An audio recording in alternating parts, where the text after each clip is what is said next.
Another live stream. I think we're ready to roll here. This is June 9th, 2026, and we've got a little bit of a late start, but still starting on time. And I didn't even think this stream would happen, but we're going to do it for whatever we've got coming in. And we're already underway with action. South Carolina is the big one right now, but Maine is also going on. There's also North Dakota and Nevada a little later on, but much of the action is happening right now.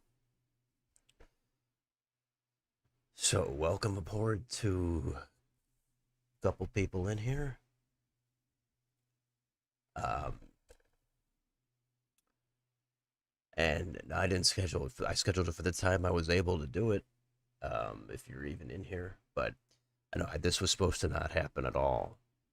But I got some time to squeeze in here for probably the back 2/3. So we're gonna do it. And what have we got already? We've got the big one here. This is South Carolina governor, open seat. And the polling has been so scattered on this race. But recently, Trump endorsed Lieutenant Governor Pamela Yvette. She is in the lead right now, but not by a ton, with 36% in. Very likely she's going to a runoff.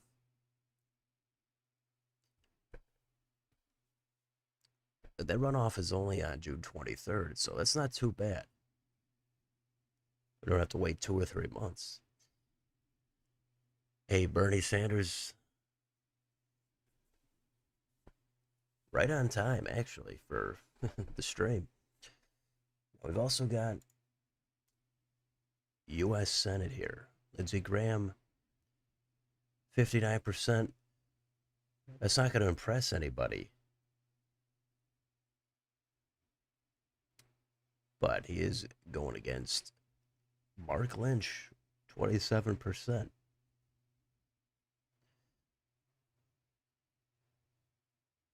So we'll see what happens in this one. But Graham is one of those Republicans. It seems like he's not really likable. Base doesn't really like him that much. Trump has been against him, but then somehow it all gets smoothed over. And in the end, everything's fine and Graham wins. He was in some kind of danger 6 years ago. I remember seeing an ad where he wanted some money. He thought he was going to maybe possibly lose. That was the Jamie Harrison race, if I recall off the top of my head. And then he ended up winning pretty comfortably.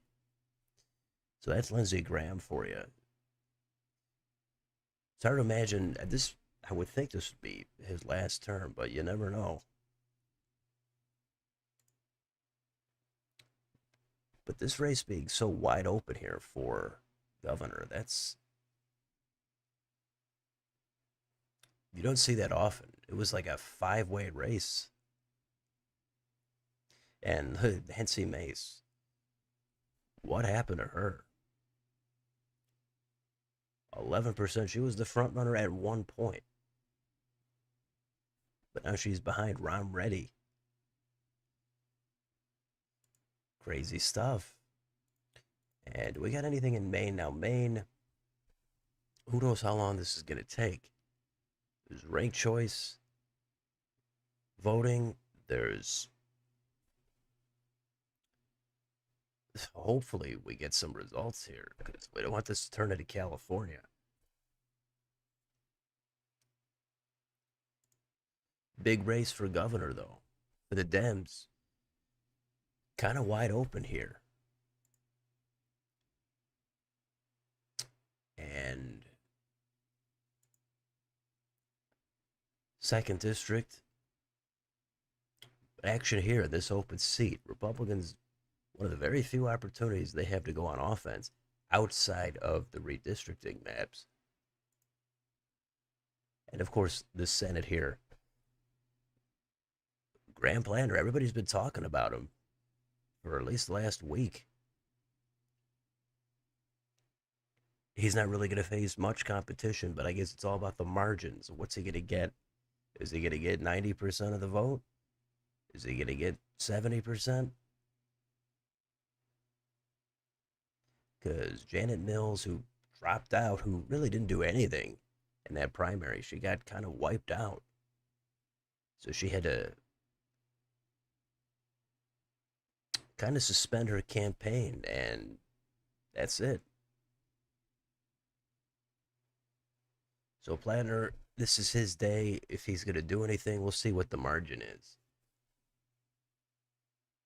He's gonna face Susan Collins.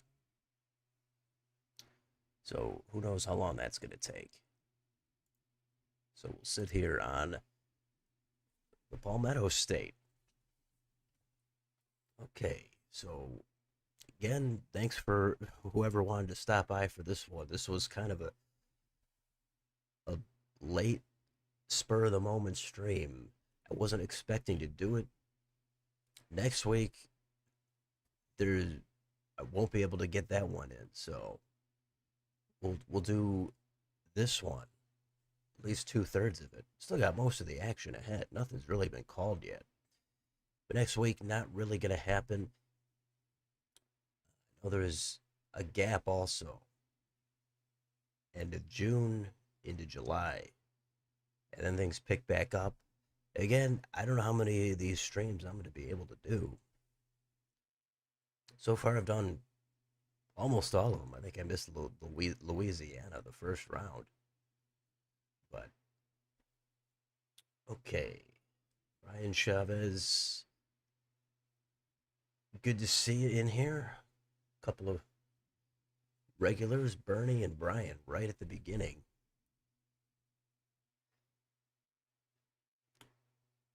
Oh, you in Maine? You're there for the big Plantner event. Oh no, maybe you're not in there. You just mean election day. Gotcha. Don't want to misread that.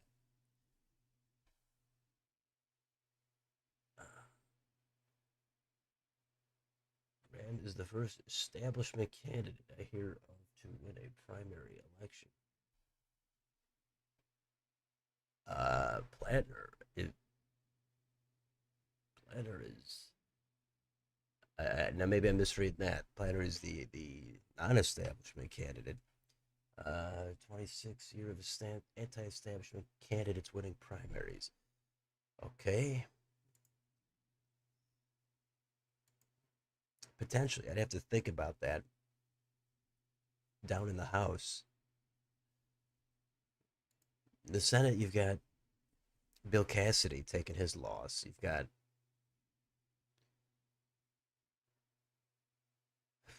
the one incumbent U.S. senator going down, and then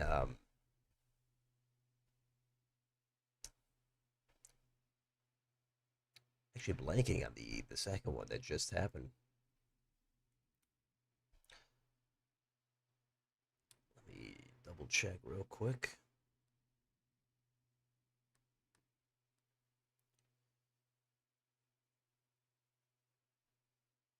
Oh yeah, Cornyn. That race was so big for a bit, and now I think it's going to go a little under the radar until we get more into the fall. So, still a totally big race. But this is a big race here. 5 candidates, over 11%. That is really, really spread out. So, a runoff is happening here. And we've got Lieutenant Governor Pamela Yvette Trump endorsed. You've got Alan Wilson, the AG. Ralph Norman is in the mix. Ron Reddy, the outsider, is in the mix. And Nancy Mace, she really dropped off 11%. And here's her House district.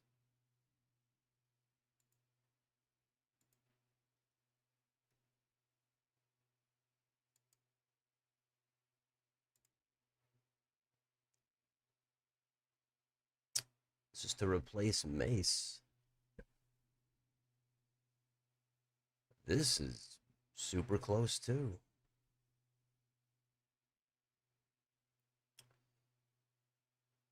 Dems have their race called. We've got Mac DeFord and Nancy LaCour going on. Another Nancy.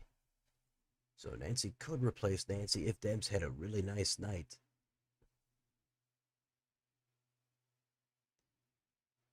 Because her seat not extremely safe, and Republicans did not redraw this map to draw out Jim Clyburn.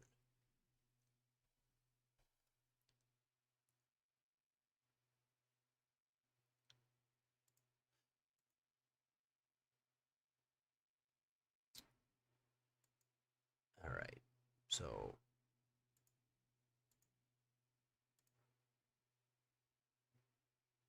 here we go. We've got less than 1% in.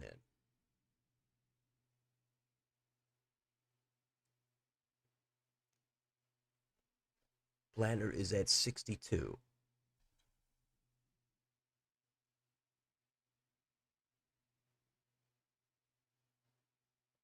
And Mills in third here. Some of these places, but she's at 23 with less than 1%. That doesn't tell us much. This is way too little.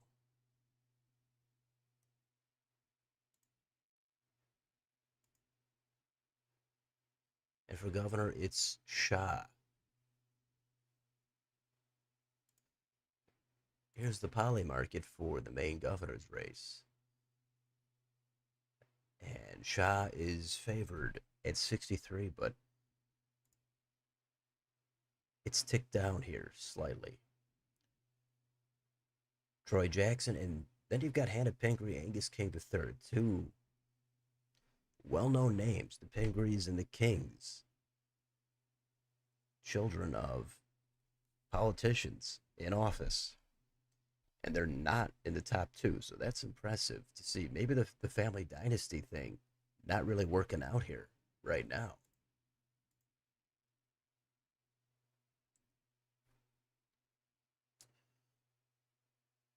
Oh, Lindsey Graham. Okay. Uh, that had to be the case. Lindsey Graham Plantner.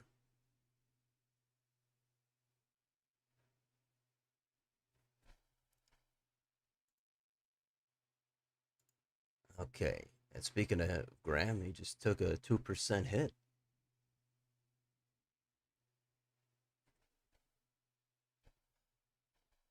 That is interesting. Yeah, there are two Grahams, technically, two different states right now.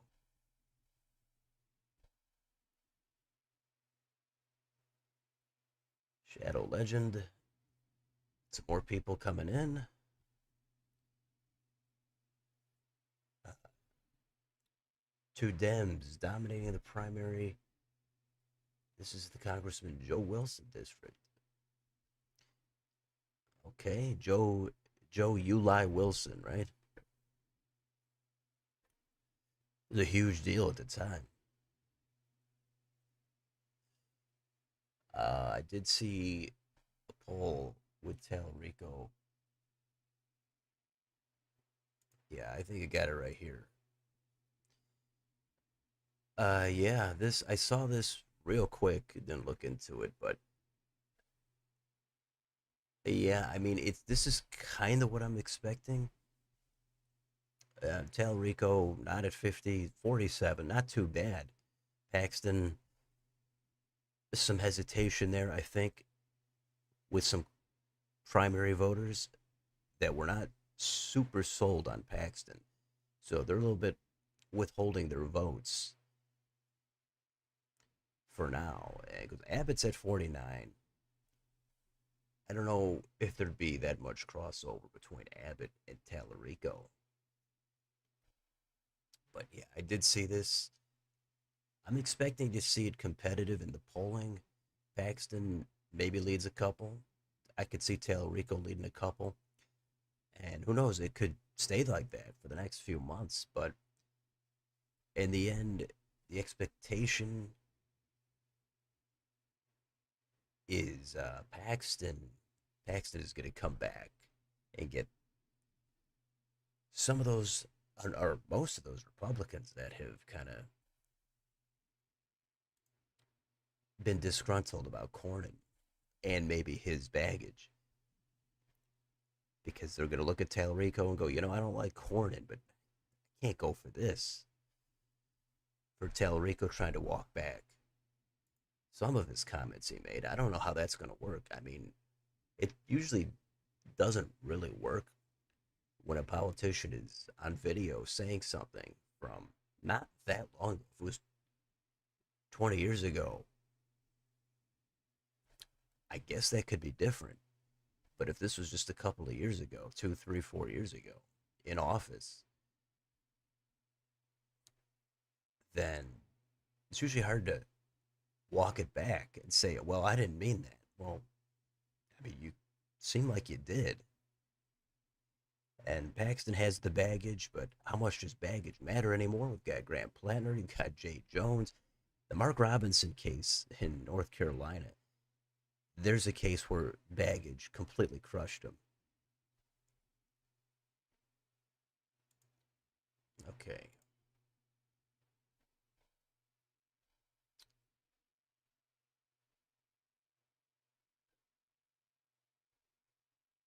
Let's see. Here we go. A little bit more in Maine, barely anything.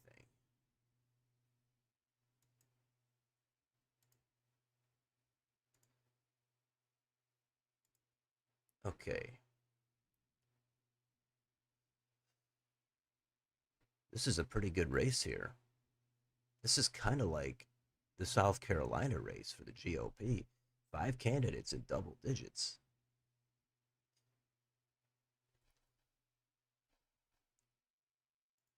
So I wonder what Planner is going to pull in here. So right now, yeah, he's definitely not at 90%, but way, way too little to really make any conclusions.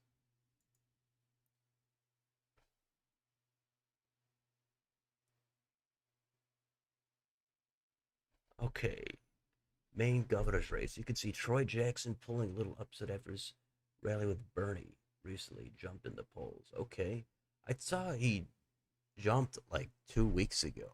Are we talking about the same thing? It looked like he was the favorite, and then he leveled off. Now it looks like it's anybody's game.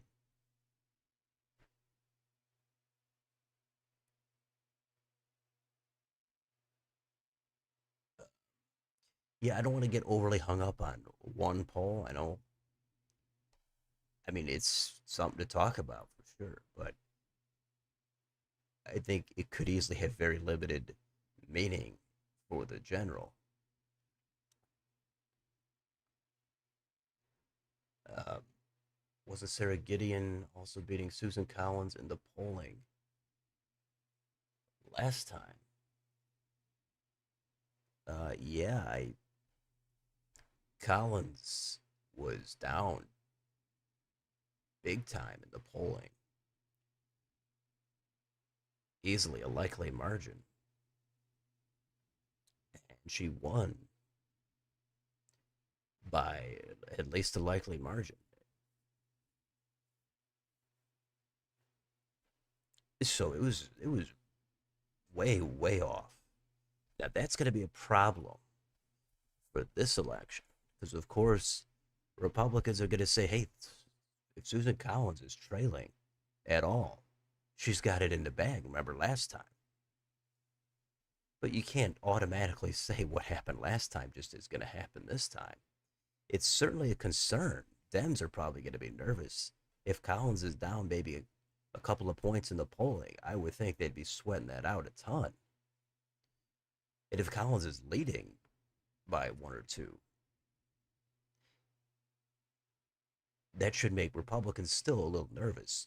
But because you never know what would happen if Planner is exciting a certain segment of voters.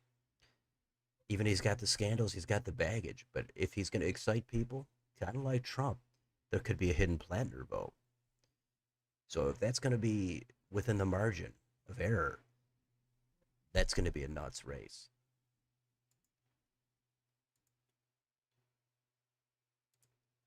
So here we go.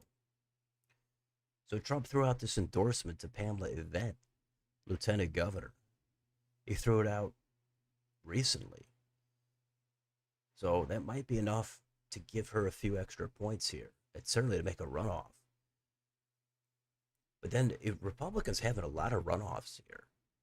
Dems have a few of them, but Republicans, they're doing the runoffs. And some states don't even have them.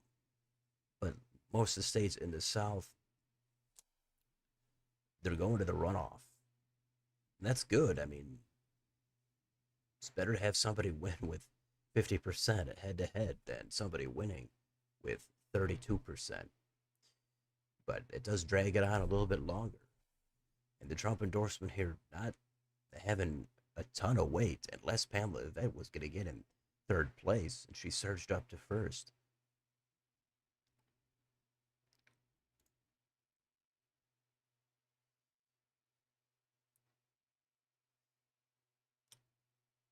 Okay.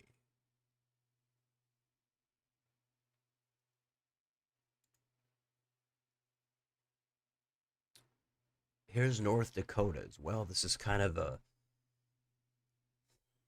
nothing really to see here type of race. It's really just this U.S. House district, and it looks like it's going to be a rematch here between Julie Fedorchak and Trygve Hammer. So not really much to see in this state.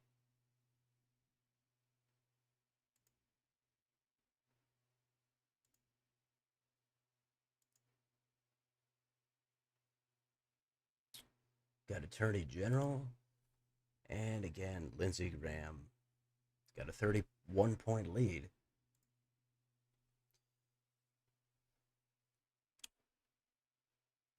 But again, welcome to the stream for the few people that are showing up for this thing.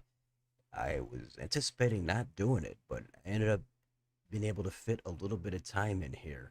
It started late, of course, but we've got most of the action in here.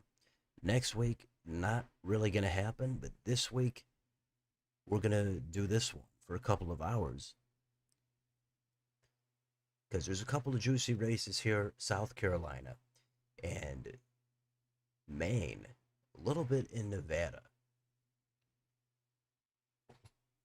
So good to have everybody in here for another stream. Been doing a bunch of them. Yeah, I'll try to read most of the comments here. Yeah, I mean, the Texas race gonna be big. We'll follow that as we go.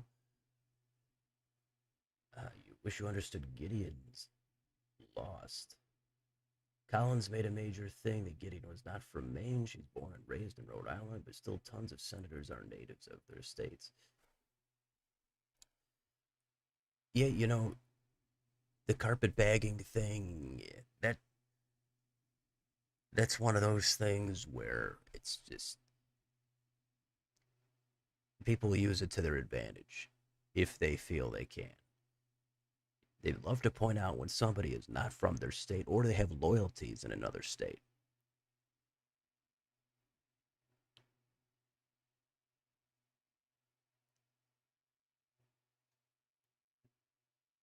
But at the same time, a lot of people are from different states. Now, of course, there's different degrees of how connected you are to another state. But everybody loves to use that to their advantage. They want to point it out. They want to say, hey, I'm more of a native than this other person.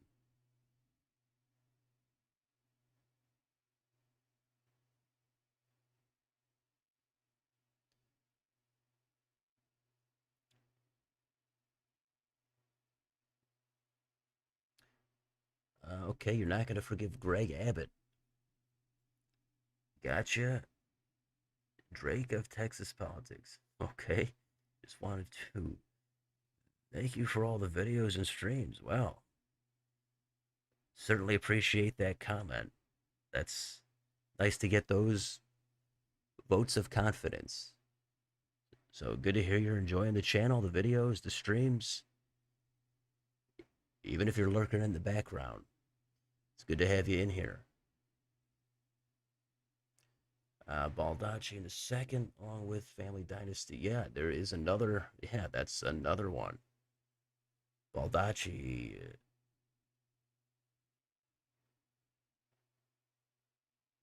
family name, John Baldacci, the governor at some point. Family connections, a ton in Maine. It's not a huge state. It's kind of tucked away in the corner. But we've seen the dynasty stuff play out in other states. I mean, that's not new. So we got 48% in here in South Carolina.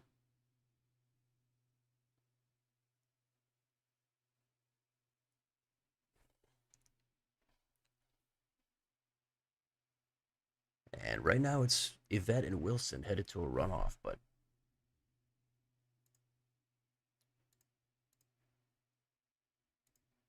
okay.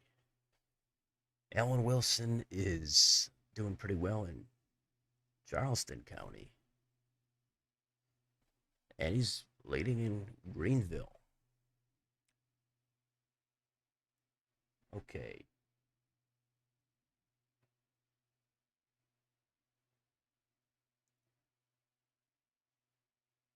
Uh, North Dakota, yeah, it's nothing to see. Yeah, it is.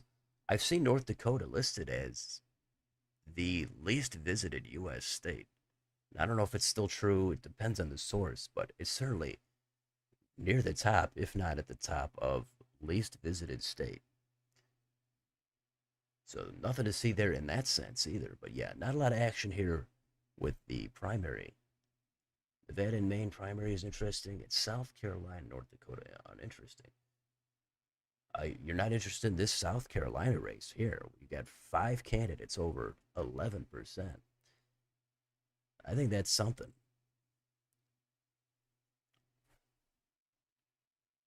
There's way more going on here than North Dakota.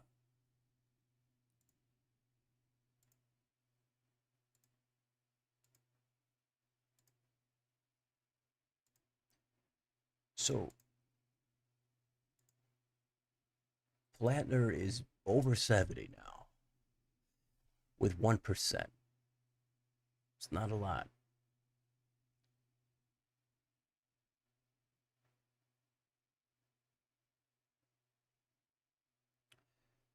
We'll have to see if he's doing where he's doing, which part of the state he does a little bit better in or a little bit worse in. And Janet Mills, who really dropped out of this thing at 18.5%, that's that's not nothing. And then David Costello, who I'm not even sure who he is, he's pulling in 10%. So that I haven't even looked into that. Is that like another protest vote kind of thing? David Costello?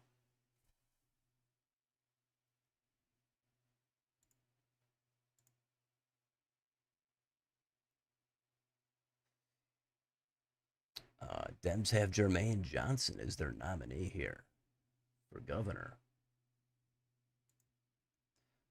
Oh, we've got a call here, Lindsey Graham. He's going to be the Republican nominee. So Graham has one. That's one Graham. The other Graham Plattner also going to be headed on to November. Unless somehow he drops out in the next few weeks and they replace him. Totally unlikely, but you know, been a lot of Plattner news over the past, at least, a couple of weeks, but it's been going on since late last year.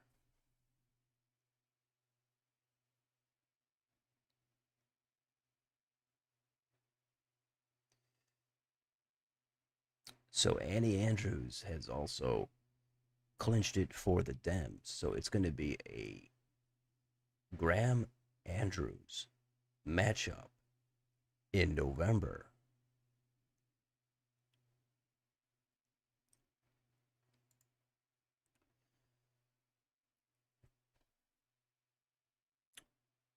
Thoughts on Hilton allegedly placing first? Well, here's the results. I haven't heard him getting first.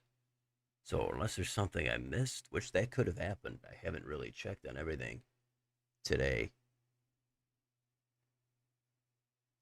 I don't know what to say about that. He's in second. He's in November. I think that's really the main thing. Steyer, close, but looks like not enough.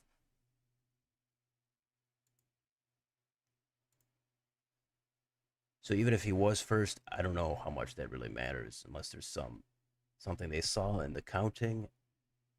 Not really sure about that.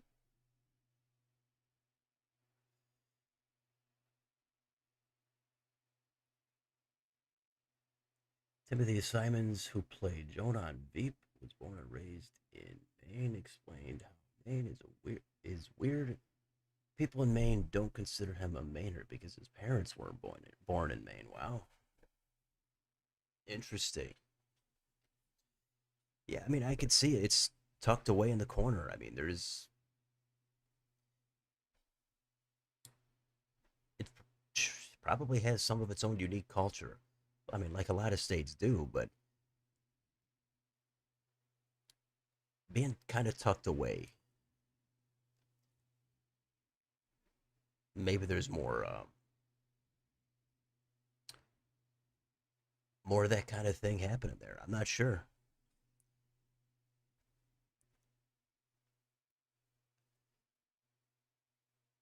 Kevin Aguilar. Well, I was late too, but nice to have you in here. Well, I actually started right on time, but planned on starting later.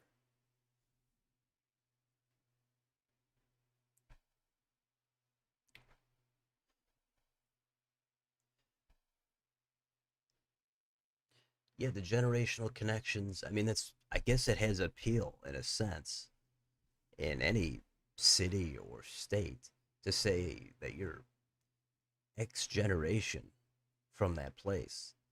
Yeah, that's going to have appeal, but it's only going to go so far. I mean, if you've got great ideas and you haven't been there for 100 years, how much is that going to hold you back? I mean, in certain places it could add a little bit, but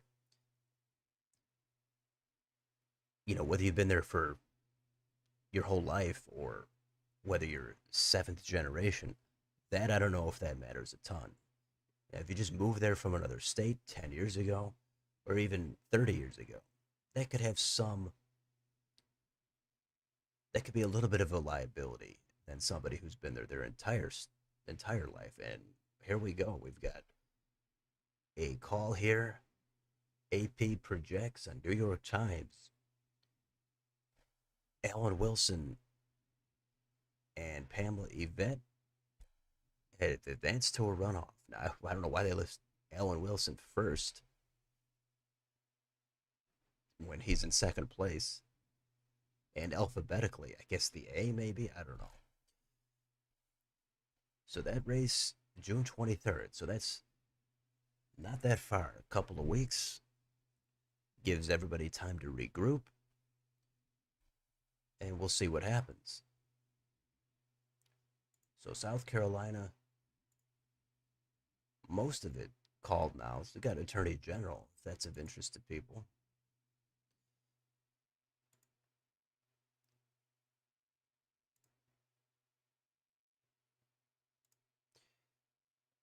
And you've got the Dems in the first district are advancing. The Republicans, this is their seat. 50% of the vote in, and another super spread out race. Five more candidates, over 10%.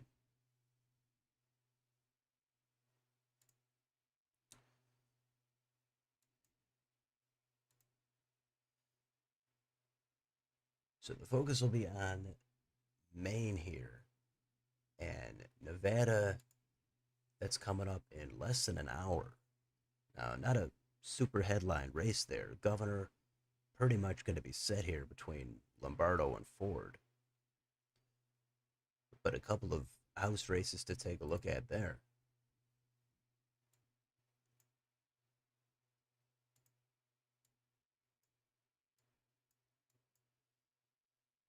All right.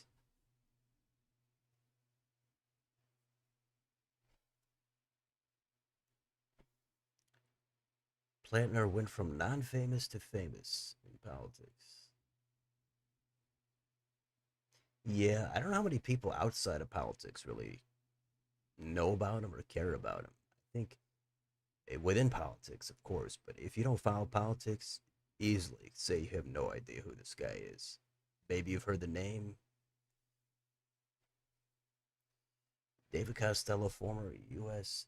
AID worker. He was Democratic nominee against Angus King. You know, that sounded a little familiar, but okay. So what's his deal in this race, though? I didn't even know he was really running. It's always supposed to be Plantner and Mills. Actually, maybe I did hear he was running, and I just completely forgot about it. But how is he getting 10% when everybody's been talking about Plantner, maybe Mills?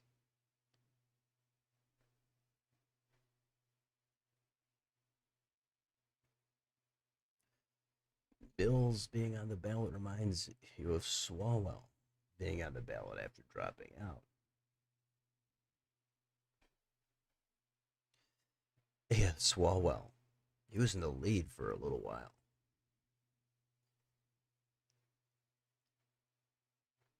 And yeah, he was still on the ballot. He pulled in something. Wasn't zero. You're endorsing Costello. If Plantner wins, you'll endorse Plantner. Collins has been in office way too long and she is establishment. She is an interesting politician, being a Republican from Maine. And the state is it's a blue leaning state. But Collins gets that crossover vote, being considered a mild or moderate Republican. And yeah, we talked about it earlier, but the polling last time was a disaster in the state. Some of the worst we've ever seen. Collins trailing a ton. And she wins easily.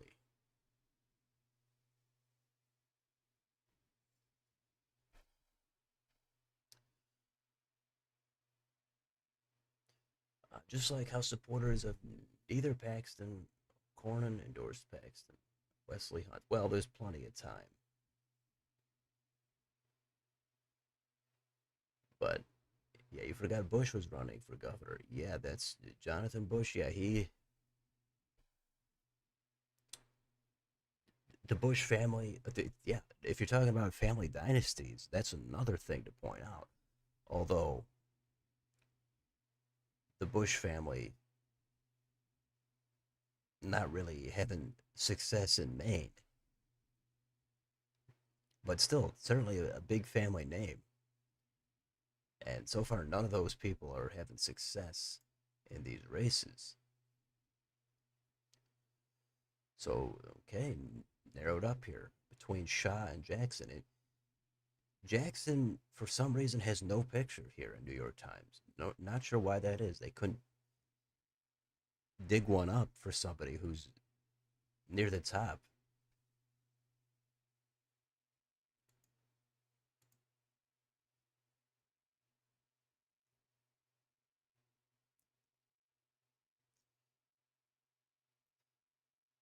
But yeah, here we go. Bobby Charles, Robert Charles. He's heavily favored, according to what I've taken a look at, to be the nominee, but he's only at 46% right here. So he could have to go to the ranked choice, the instant runoff. But the Dems have got about four candidates at 20%. That's impressive. It's actually tough to do that. Let's see if the polling has changed. What have we got? Now Troy Jackson is in the lead. Possibly no. And okay, it's a pure coin flip. It's a three-way coin flip almost. No, Jackson is in the lead, but this is like a dead heat.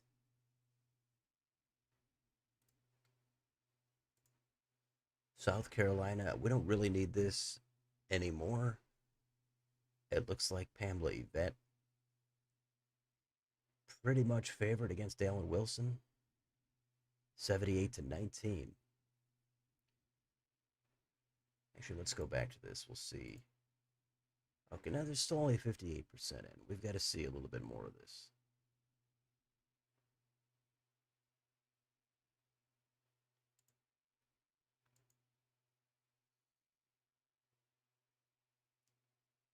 Okay.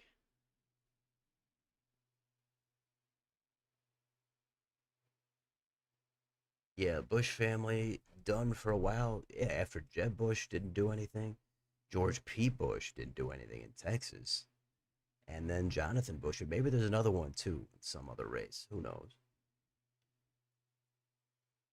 Kennedys have a better chance.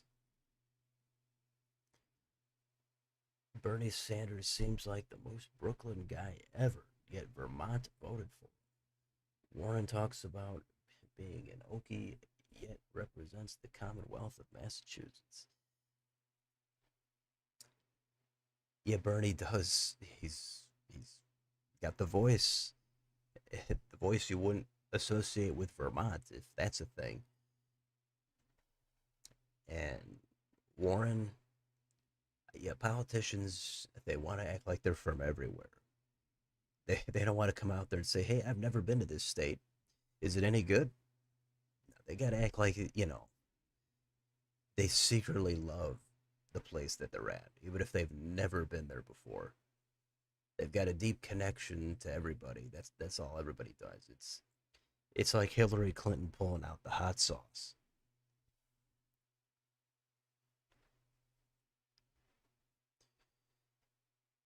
Yeah, I mean, some stuff just sticks, some of it doesn't. I mean, Trump,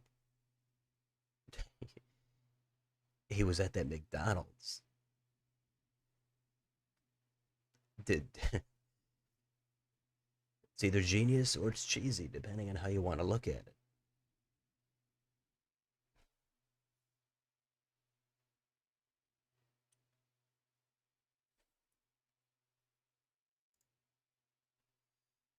All right, now we've got less than a 1 point race here between Shaw and Jackson.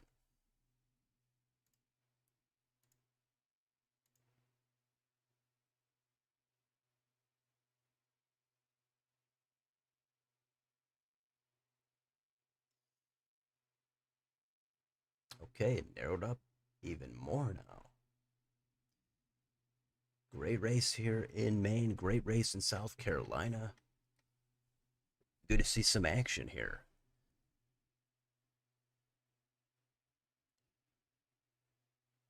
Tim Kaine, being born in St. Paul, Minnesota, raised in Overland Park, Kansas. Yeah, there's a lot of examples of politicians being born in other states. Sometimes they left when they were just a kid. Sometimes they moved there as an adult. Got to go case by case as Shaw gains a little bit there, about a point and a half.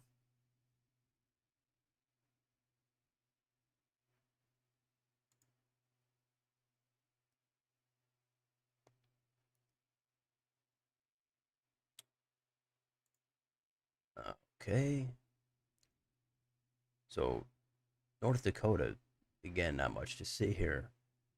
But Fedorchak is only getting about three-quarters of the vote.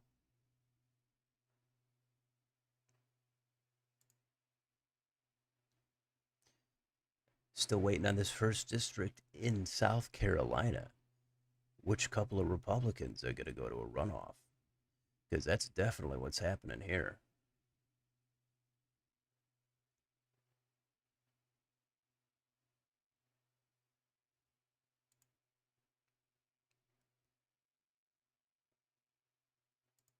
So we're waiting on Nevada. That's going to come in at the top of the hour. If it actually comes in, Nevada, they've they've been slow in the past.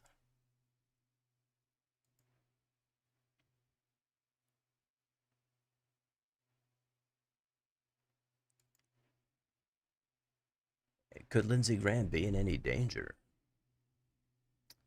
I think we could see some polling kind of like last time. It shows Graham without a comfortable lead. Maybe we see him with a 5 or 6 point lead. That's a possibility. I could see that happening. Maybe it even gets closer where maybe there's an internal that shows him even down by like one or two. Maybe a like 46 to 45 pole, something like that.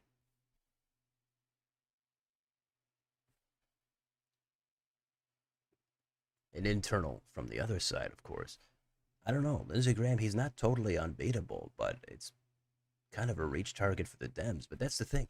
These reach targets really, they don't come out of the map sometimes until later. People think in the spring that they have everything all planned out. But, remember the 24 election, all the stuff that happened in the summer and after.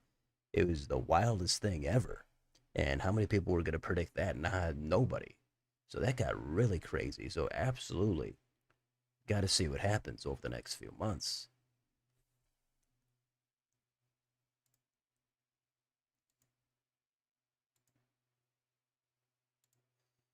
2% in Maine.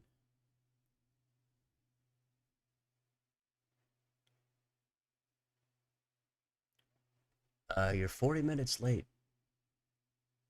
Hey, that works. We've only been going for 46 minutes. I started late myself. Started on time, but after the action had already started. Wasn't able to get on earlier.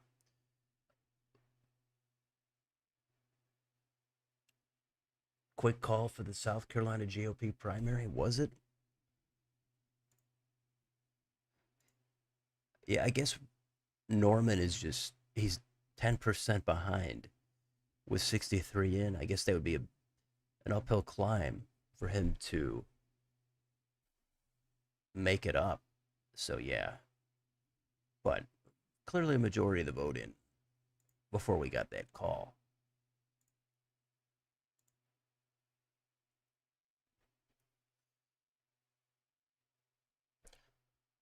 But also nice to have you in here as well as everybody else. There's a story about Bobby Kennedy running for senator in 1964 from New York and to counter the carpetbagger accusation. He tried to take reporters to the house where he grew up and got lost. That's weird. He got lost. Well, that's got to be a forgotten story. That's one for the archives. I mean, yeah, politicians are desperate. They are completely desperate to act like they have a connection to all places and all people. And that's where the authenticity comes in. I think it'd be more authentic to act like you don't have a connection to a lot of places or other people because that's what it is. Nobody's going to have some real connection to 50 states and all different walks of life. You're going to be stretching it. Some people are more storied and they've got more experience, but still, most of the time, politicians, they're used to their own bubble, maybe a little bit outside of it, but that's it. So if you're going to try to act like you've got a connection to everywhere, it just falls flat. It just, and I don't know how much people really care. I guess having somebody from your hometown might be appealing, but what does it matter if they don't have your views? I mean, if somebody was from your own neighborhood, but you disagreed with them, would that change anything? I don't think it would. But it can be exciting if somebody has a connection to your region or locality. But I would think the views would be far and away the more important thing. So yeah, politicians are desperate for connection. They just want to be wanted and seen. Okay. Did you also see Steve Hilton advance for the general? Yes, I did. I put up a post about that actually right before I got on. So Hilton is going to face Becerra. Uh, that'll be far more interesting, I guess, to see what Republicans can do against Becerra, who's kind of just basic Democrat, in my opinion. We'll see if Hilton does anything. I mean, I don't see Hilton at all making it competitive, but could he get it down closer? I guess is the question. Can he shake things up? He'll at least be able to give voters there an alternative from the Dems. And there's a case to be made that, hey, Dems have controlled the state for a long time. Do you like everything? People not really going to be a fan of everything they're seeing there. So it gives people an alternative. But I don't know how much it's going to really matter. We'll see what happens.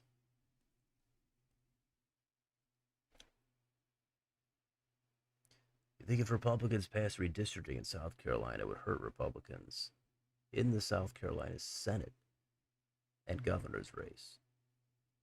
The U.S. Senate, we're talking about.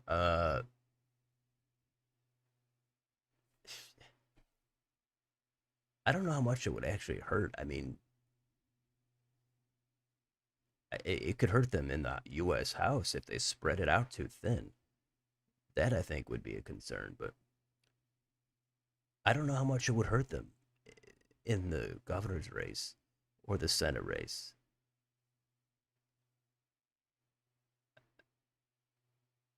There could be a little bit, but I tend to think people generally would say it seems like the attitude now is redistricting. Yeah, nobody really wants it, but they're just doing it because of other states. So how much would it really hurt them there? I don't think it would do much. It could do a very little bit. That's what I would guess. I don't think it would be any kind of a game changer. 2% in still here. Plattner 73%.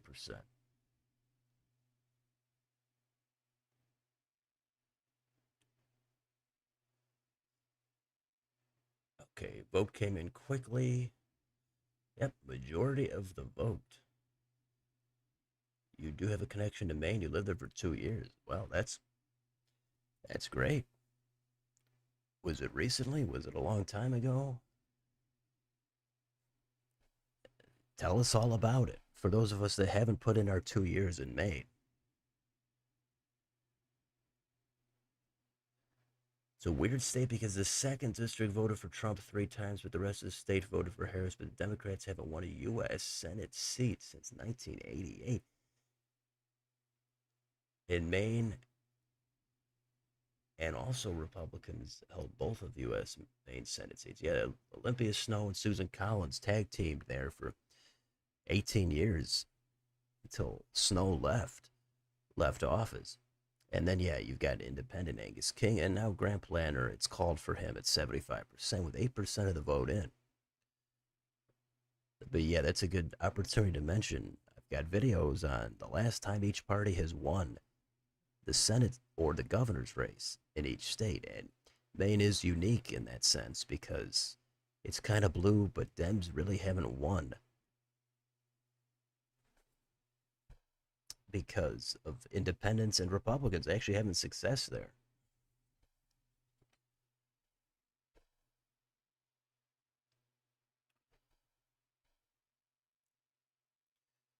When you lived in Maine, 5 people ran for governor,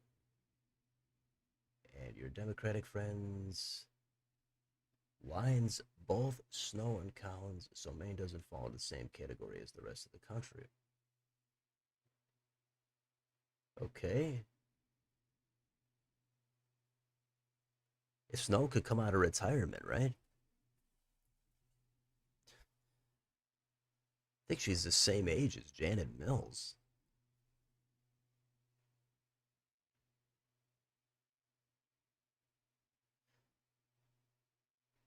And Collins, I think, ran for governor in the early 90s. 94, I think. So a lot of people actually have a fail for their first run at office or statewide office, and then they come back.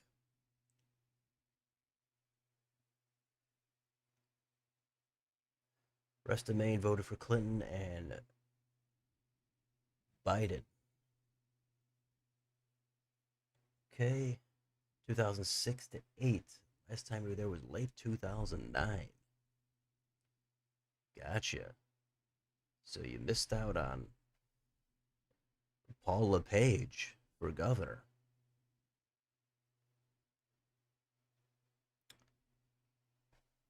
who actually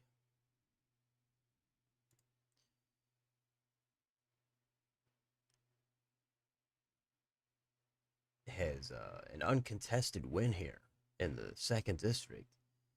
Former Governor Paul LePage, two-term governor. He's going down to the U.S. House, and he's also in his late 70s. But he's trying to flip that district for the Republicans. He's got a good chance to do it, but we'll see what happens. Now, Troy Jackson is in the lead. Now, Shaw, all of a sudden, Shaw dropped to fourth place. So that is a big deal. Now, what does that do for the market? 52% for Troy Jackson.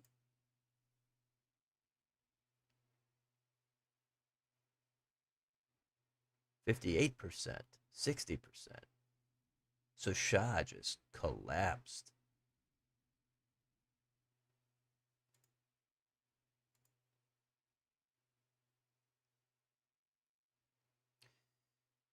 It's very interesting.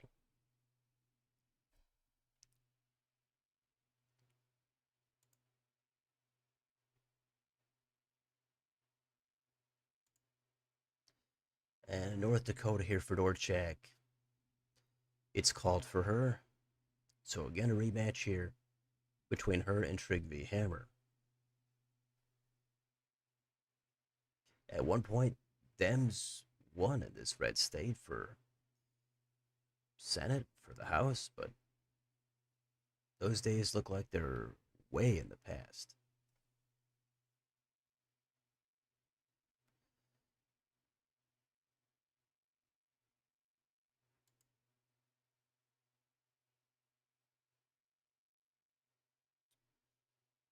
Okay, there's one ballot measure here. Require future constitutional amendments to address only one subject. Yeah, that seems reasonable to me. One subject, as long as, yeah, clearly written and neutrally written.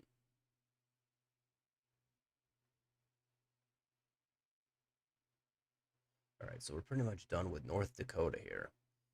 So we've got some Nevada coming up in about a half hour. We'll see what the final totals are in South Carolina and sit here on Maine.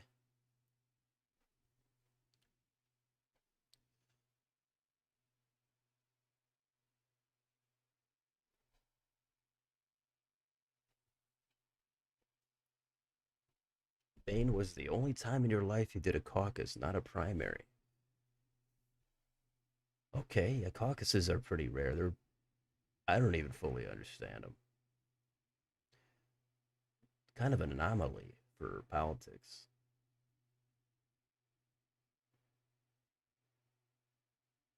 Paul LePage couldn't win the governorship in 22 against Janet Mills, but Maine's second is so red they're gonna like them anyway.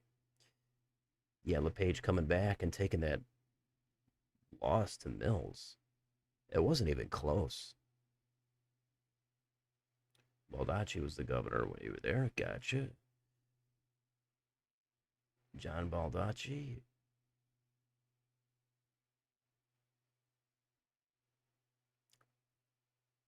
Oh, that's his brother Joe. That's the thing. Joe was the brother. John was the governor. His younger brother Joe. So yeah, it does get confusing. That would have been great though if there were two former governors facing off in the U.S. House. That That is exciting if that happened.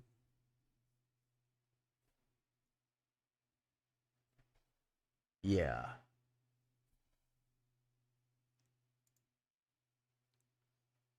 Okay, so here we go.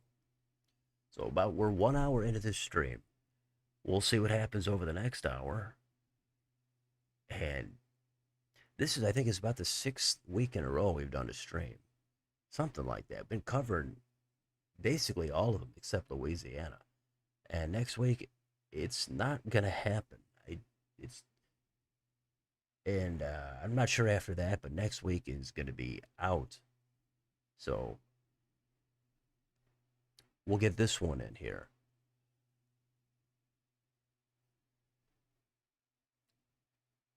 And now Shanna Bellows is in second place. Bit of a lead change there. Plattner dips under 75.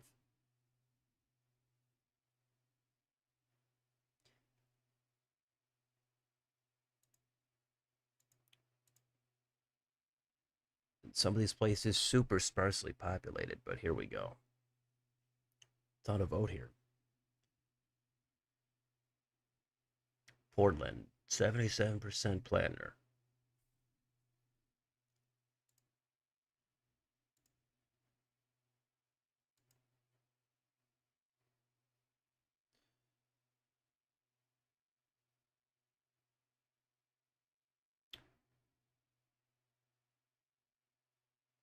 LePage is not the worst Republican candidate that could have run for Maine second.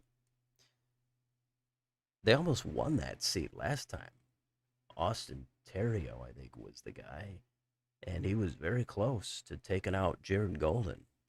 And speaking of Jared Golden, what happened to him? He seemed like the guy who had statewide written all over him. He had just higher ambitions because he was a Dem in a red district. He's the Don Bacon of Maine. Why didn't he run for something else?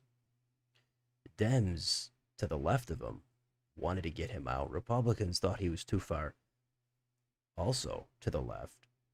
But most Dems thought Golden was too far to the right. And Golden was in that weird, kind of a sweet spot in a sense. He had appeal, even though it seemed like both sides don't like him. Similar maybe to John Fetterman, Pennsylvania. It could be also similar to Susan Collins in same state here. The base not a Collins fan. And Dems not a huge fan of her, but some of them are going to vote for her. I mean, Collins did support some things when Biden was in there. I think Ketanji Jackson Brown, Supreme Court nominee, I think she supported her. So you've got some stuff here that should make Dems a little bit happy if they look into it. And of course, Republicans, they're going to think she's just too mild. But again, it's Maine.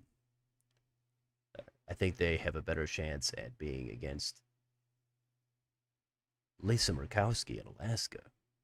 That's a redder state. And you think that their senator would be a little bit redder.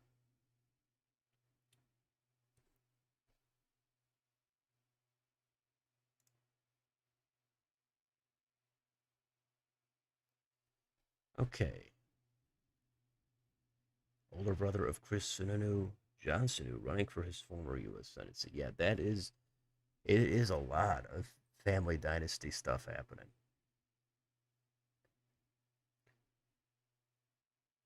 And are any of them actually going to win?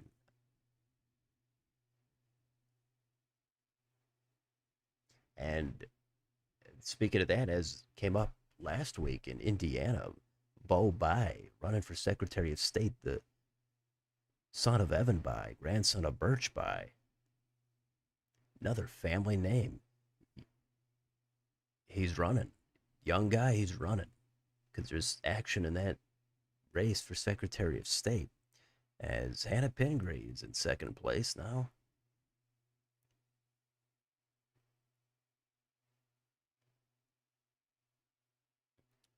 So yeah, family names. Who knows how much they're gonna matter? You've got Donald Trump Jr. Is he gonna do anything ever? Or it's not gonna be the same.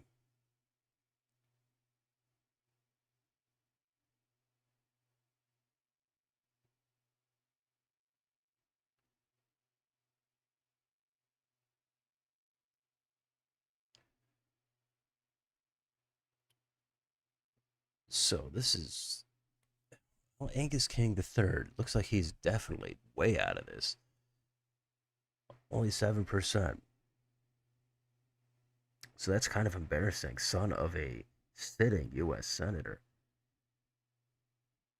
Angus King, he's getting up there too. A lot of and Maine had some of the older politicians out there in terms of the Senate and governor.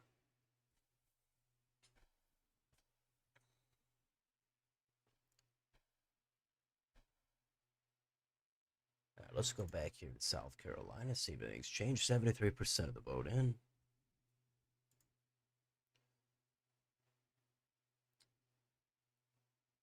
So I don't know how Lindsey Graham feels about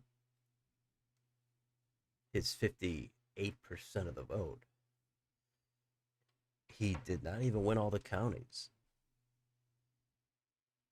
He lost. He lost Greenville and the county next to it.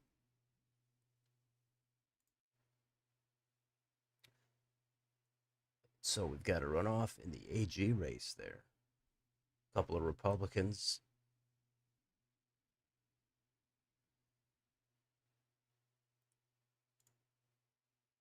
And we're waiting on the first district here. That's going to go to a runoff easily. Blandner takes a slight dip there.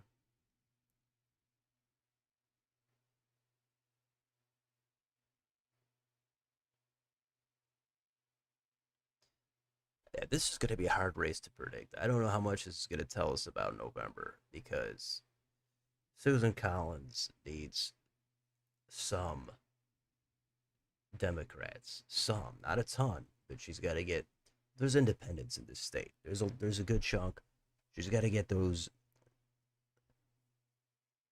the Democratic leaning independents and a few regular independents, and she's got to lose almost none of the Trump base.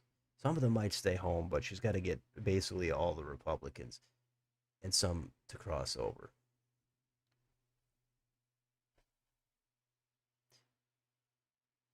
So, in this sense, maybe some of the Janet Mills voters could go for Collins. I would assume she'd get at least a couple percent out of that. But it's tough. I mean, Susan Collins is not exactly that exciting. Planner certainly has more energy and but way more controversy.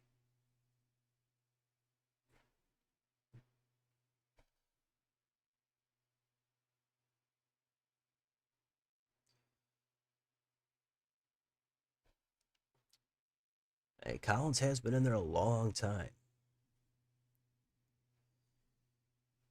First race, 1996. So this would be her sixth term. She's already been in there 30 years.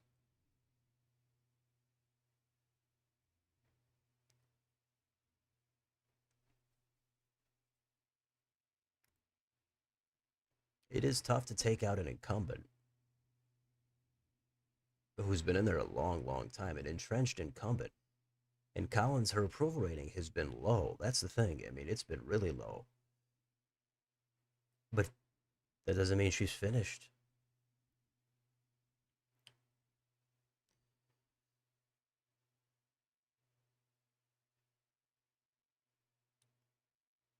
Maybe Collins and Fetterman should run on a ticket. And like I say in other streams, people love to see the more moderate politician only on the other side. They hate their own moderate politicians, but if it's on the other side, then they love them or they like them a lot more. Let's say that.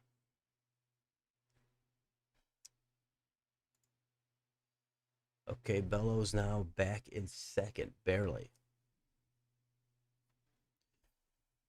And what happened to Shaw? He's got to be. He's down to 16.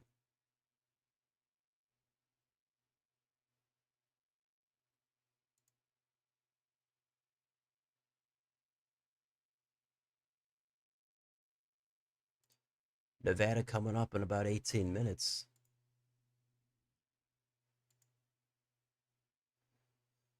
Plattner 74. It's kind of a slow count here. It would be great if every state could be Florida and just get us those results in 2 seconds.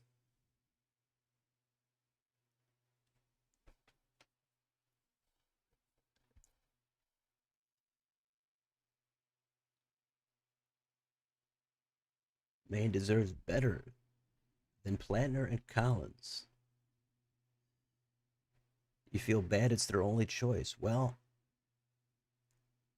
I mean, that's clearly what they want, those two, as their options.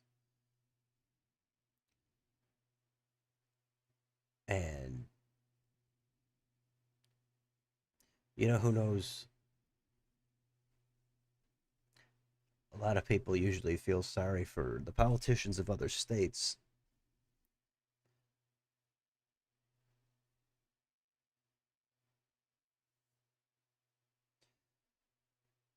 What's the impact of the Carmelo case in Texas? That case? And the impact on the Texas race? Is that the question?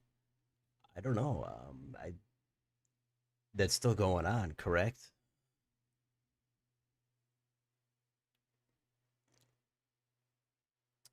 I'm not really sure how much of an impact that would have on the Texas races, but it depends what the results are, what the verdict is on that case, and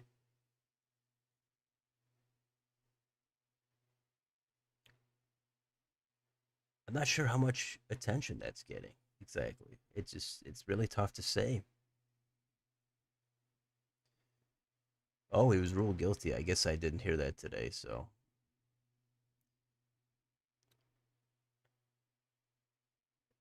I'll probably take a look at that later. Yeah, it's kind of busy here. Didn't get to look at some stuff today, but I mean, I don't know. I mean, I want to see. I'll see what the fallout is. But if that case, if it was cut and dry, where he was guilty, I think that was first degree murder, right? Of stabbing Metcalf, then there's not much to say. If anything, that would be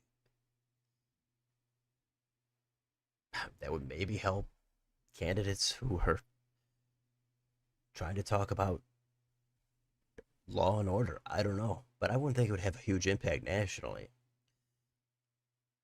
But in South Carolina or or in North Carolina, I think there was more news about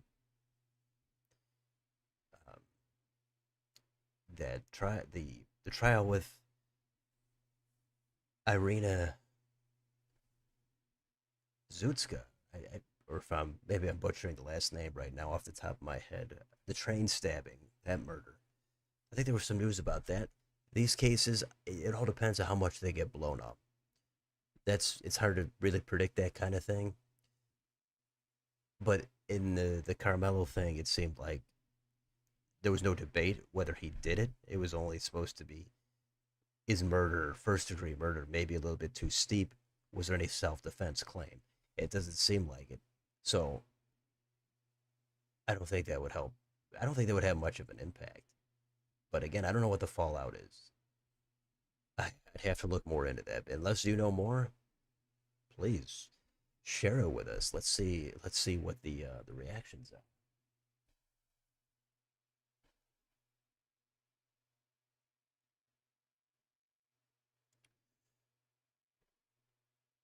Okay, Janet Mills' name on the ballot. Not going to happen. It would have happened if Janet Mills had won the Senate Democratic primary despite dropping.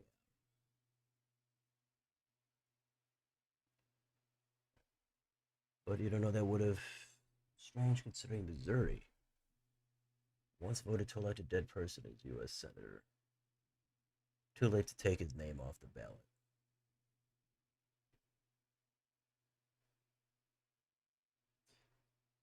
Yeah, that does sound very familiar. And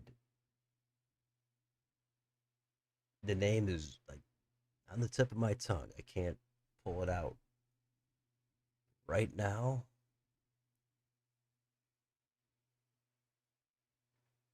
Carnahan. Is it Carnahan? Mel Carnahan? That's what's coming to me. I don't know. If I'm wrong, I never said anything. 15% in here. And now Pingree, we got a shuffling here. Pingree's back in second, Shah is back in third.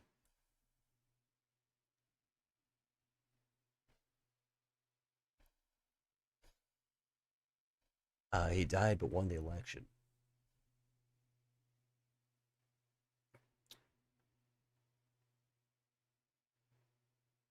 Yeah, maybe I'm getting it wrong. I don't know. Maybe I got it right. I could look it up, but we'll just, it's fun to just try to get it without looking it up.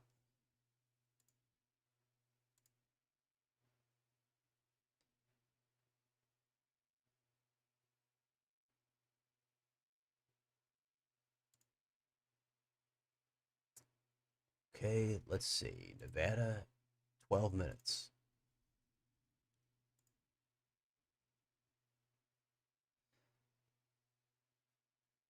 It was Mel Carnahan.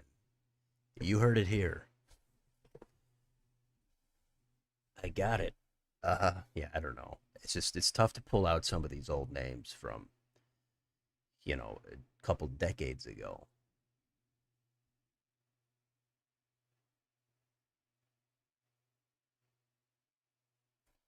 Because I think his wife came into the picture, something like that.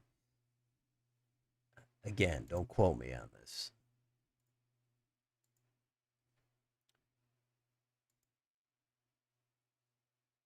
Okay, markets now have Hannah Pingree in the lead. What is going on here?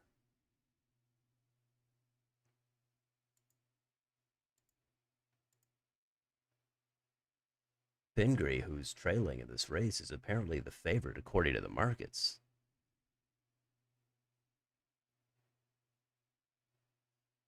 So this is a good one here. This is going to be a edge of your seat thriller.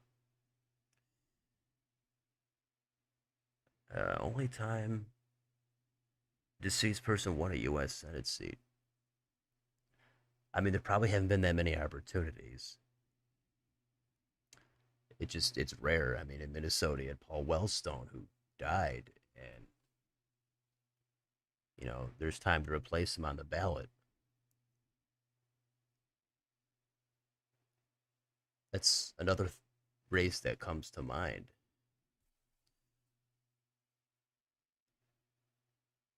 Yeah, I know we talked about that last week. Walter Mondale taking a loss there. That's kind of crazy when you think about it.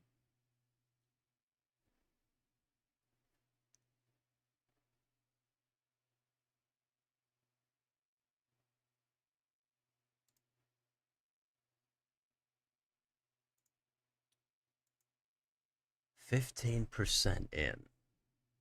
I don't know how if we're going to get to 95% here anytime soon. It'd be nice.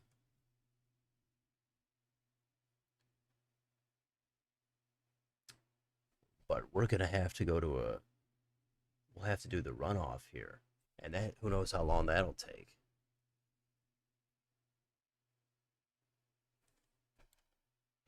35% of Maine residents speak French. Usually, yeah, it's highly localized, heavily bilingual communities situated in the northernmost parts of the state. Gotcha. Yeah, it's pretty sparsely populated up here. A lot of trees, that's for sure.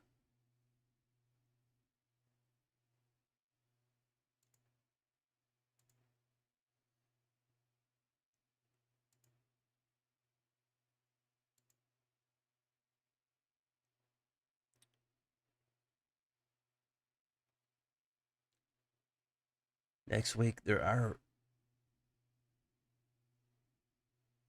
some states, the next 2 weeks. Actually, I know next week not going to happen for me. Some runoffs in Oklahoma, and then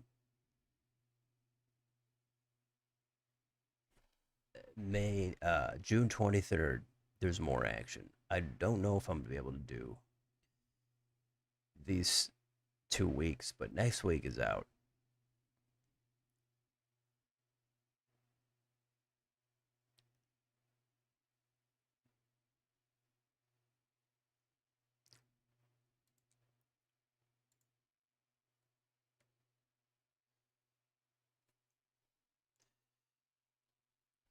Let's see. Is the market still showing?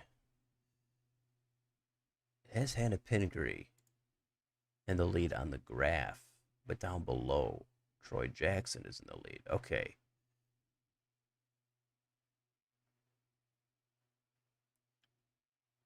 Oh, this is anybody's game. Anybody's game for sure.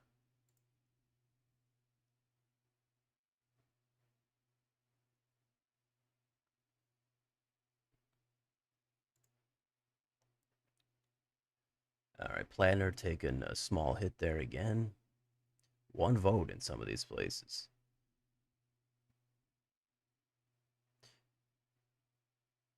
And look at the shape of this. There's just one municipality. That is bizarre. That goes all the way up and around. I've never noticed that, if that's correct.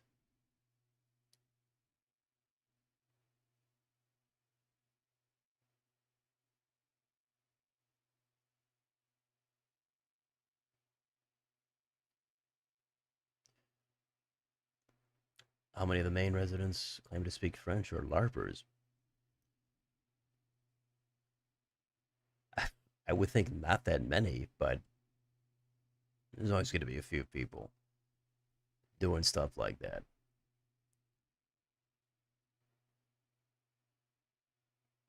I mean, I guess you could just claim anything. Who's going to be able to verify that?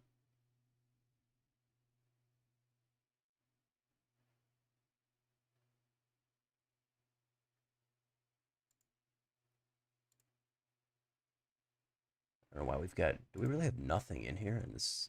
Oh no, we do. I just had to refresh. Yeah, it's one of those where New York Times.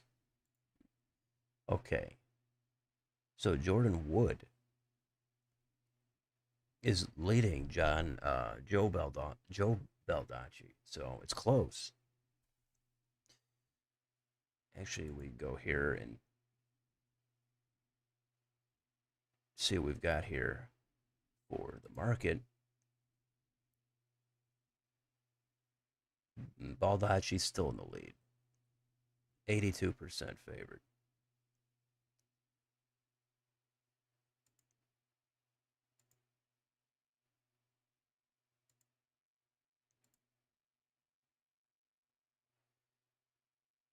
Okay, so that's interesting.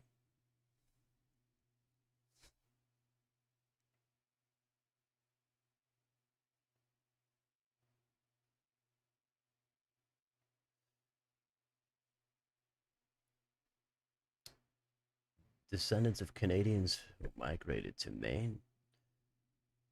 Okay, yeah, certainly a possibility. Yeah, French Canadian. You don't hear about that too much anymore, at least from my perspective. Used to hear more about that being a thing, but maybe it's still a big thing. Who knows? I guess certainly regionally, this would be the place to get more of it.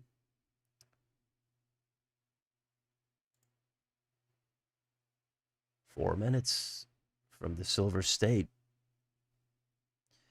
How much danger is Joe Lombardo in? A little bit. How much more than that, though? Of course, Lombardo, he defeated an incumbent himself in 22. He took down Steve Sisolak.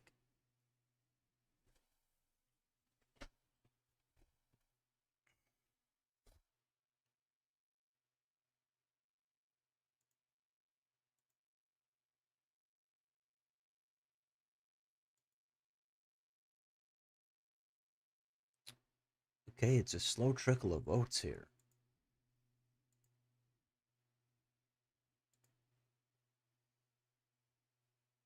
I think we're done with the South Carolina Senate race. Free up a couple tabs here.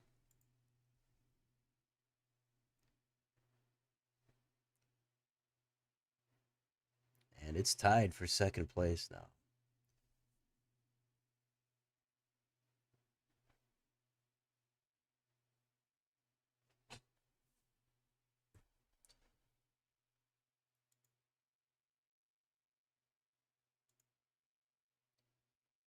So yeah, this could go on a while if there's going to be an instant runoff, and if these margins are really close.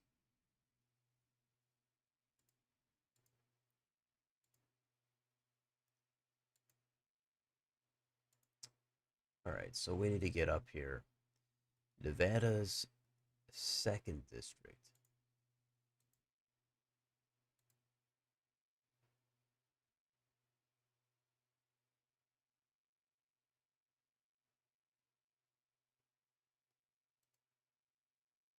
Now, this is the one Republican district here. And it's an open seat. Mark Amadei is retiring. And David Flippo, I think, is Trump endorsed. So that's going to give him a big boost.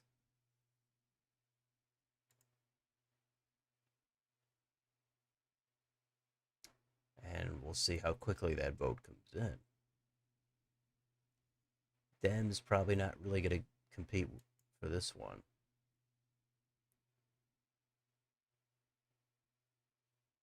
And they do have the pictures of everybody here.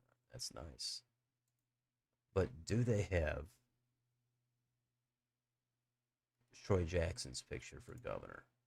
Yeah, they do. I don't know why New York Times doesn't have it.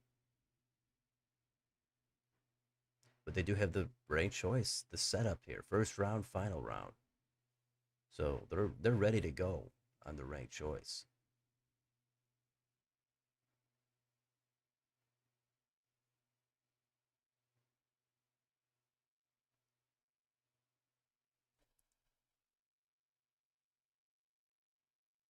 French Canadians in politics. You recall the Canuck letter against popular Maine Governor Ed Muskie, Nixon campaign. Dirty tricks, raft.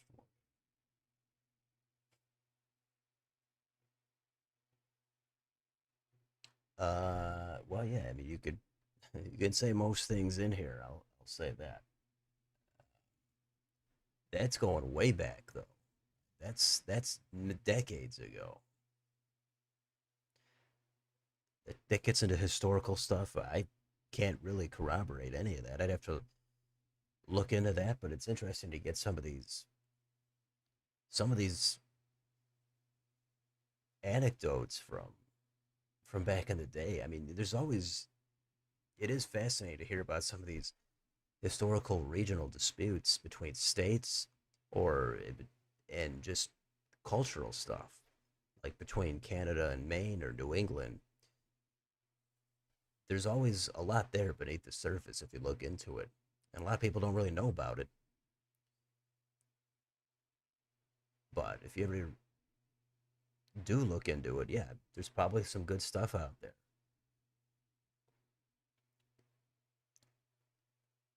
Plenty of interstate rivalries, even intrastate rivalries, depending on the time and the place.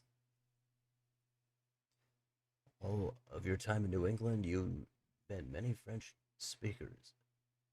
Took French in high school, were proud of it. Never a fluent speaker. Okay.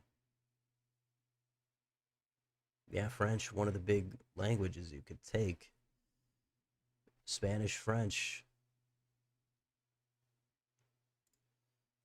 And it looks like we've got the polls closed and we've got results right away in Nevada. So that's promising, but it's probably going to be slow after this. So Aaron Ford is at 59.7.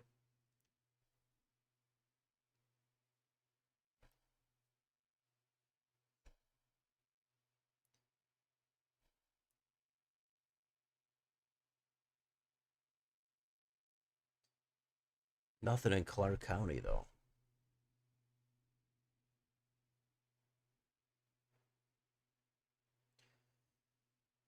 So this race is going to be more exciting in the general election.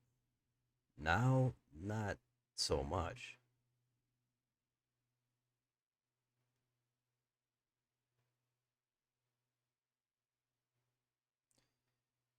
But we've got that one U.S. House district to take a look at, and that is going to be here.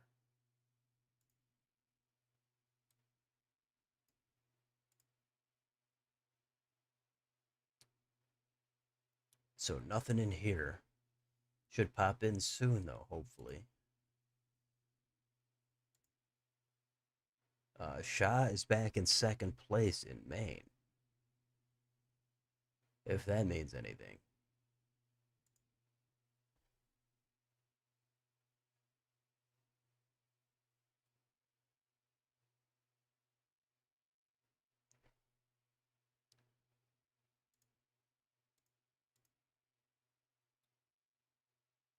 So a quick 15% in, and Lombardo is at 91. Lombardo,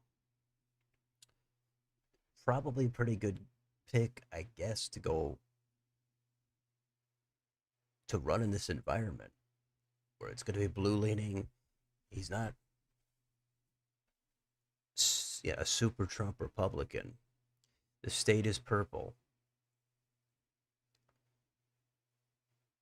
Dems really,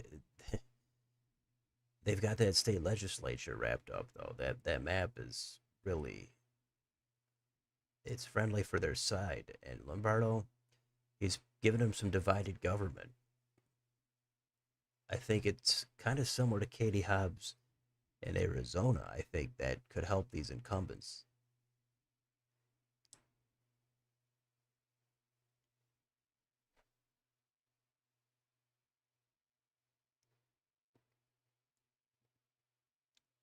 This would be It'd be a big deal if there's back-to-back incumbent governors defeated.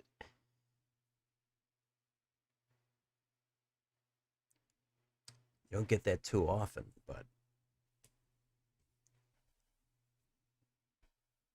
we'll see.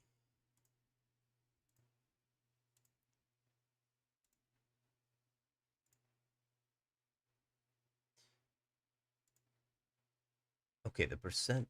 Oh, that was weird. It went down to 14, then back up to 16. So 20% in. This is it's really slow here. At this rate, it's gonna go on, and then we have to see what happens in the runoff. But we do know it's Platner. We do know he secured his spot. That was never in question. The question is what happens against Collins.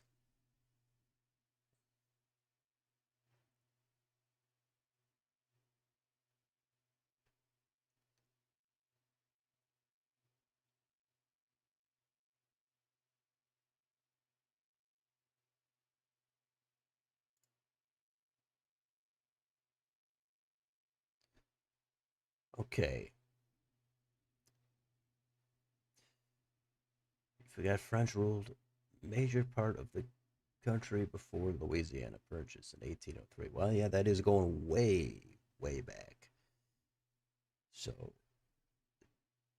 very historical stuff.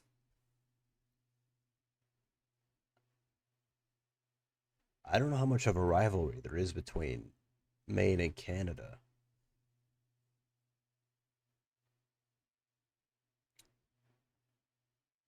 but yeah, that's what we've got for the border.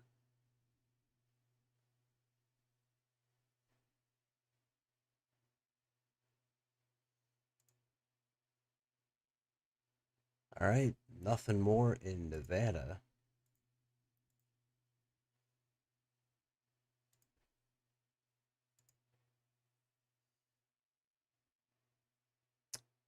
4-way race, 4 candidates, over 21%. It doesn't get much more divided than that.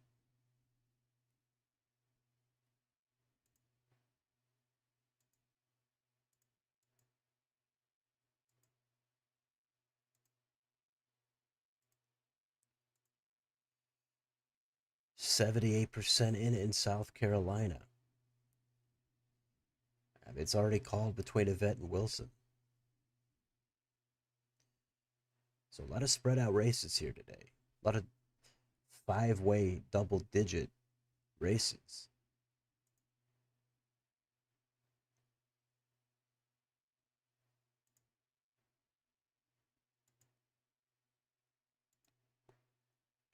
So I don't know how much more we're going to get here, actually, out of Maine. I mean, it's going to go up a little bit here and there, but this could go on for a little while.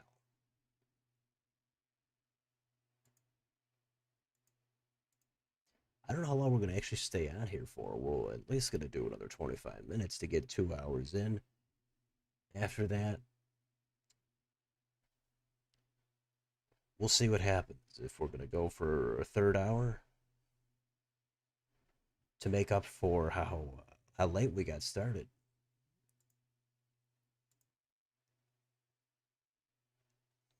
So, what are the big races? What's everybody taking a look at?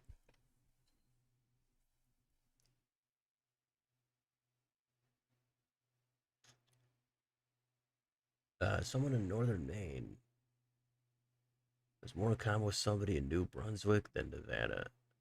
Okay, same for New Brunswick or Nova Scotian. More in common with Maine than person in British Columbia. It, it's all possible. I just don't know enough to say much more than that.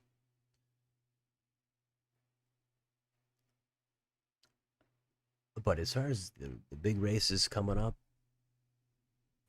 in terms of primaries, there's going to be some happening. You've got some in the House in New York. You've got Rhode Island governor, and let's see. I'm sure, there's more coming up. Alaska, that's going to be pretty wild stuff.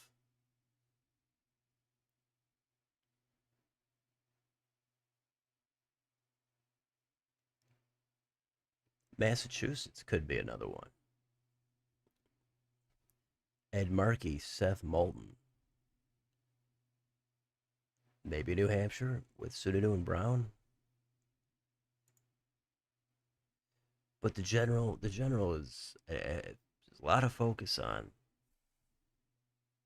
the Texas race. We were talking about that earlier. In this poll here, Talrico 47, Paxton 44, Abbott meanwhile 49, Hinojosa 44. So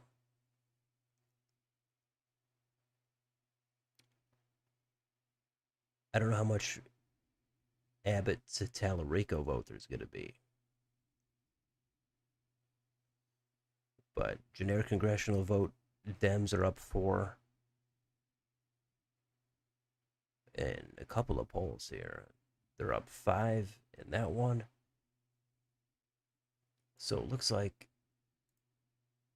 yeah, Dems, they're going to have success.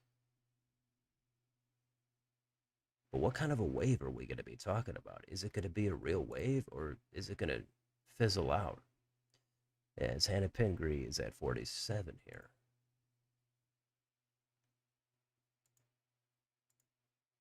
I know Dems are really banking on that Paxton Talarico race.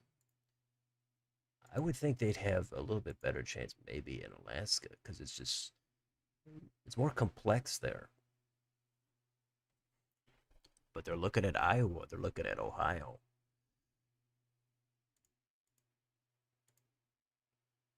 And of course, as I say all the time, you got a poll that shows your side favorable. You're going to talk about it and you're going to rationalize the other polls that show your side trailing. And also, yeah, here in Nevada, none of these candidates, I don't know why that's the only state apparently that has that as an option.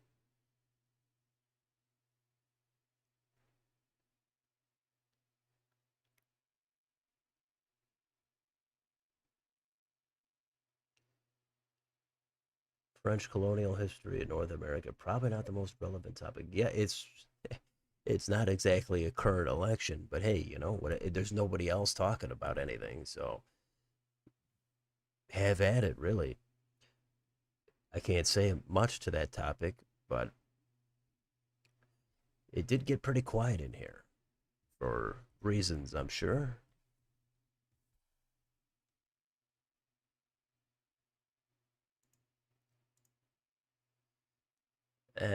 Baldacci now in the lead, and what's going on in the market? Yeah, Baldacci favored, but it's close. All right, he's at 82%, I guess.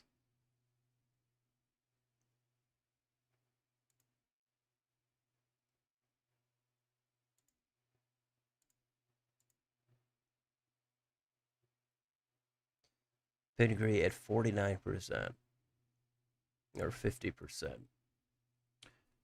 Texas usually gets more attention from political junkies, but I'm sure professional Democratic campaign people in D.C. are as focused on it.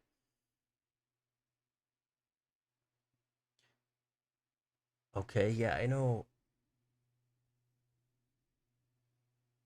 it is going to get all the attention. It's got all the attention in 18. It got attention in 24, but Dems keep coming up short. And I think Dems do want to defend their own seats for sure. They probably think they got North Carolina in the bag for a flip, and Georgia should be a hold. It's not a guarantee, but I think they're feeling good about those. Then it gets a little more questionable. What's happening in Michigan? What's happening in Maine, Ohio, Alaska?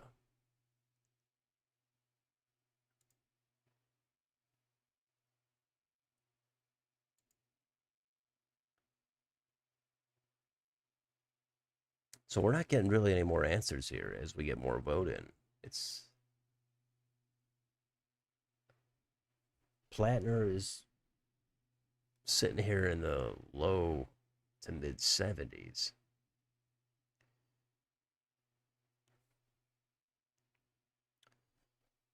78 in Portland.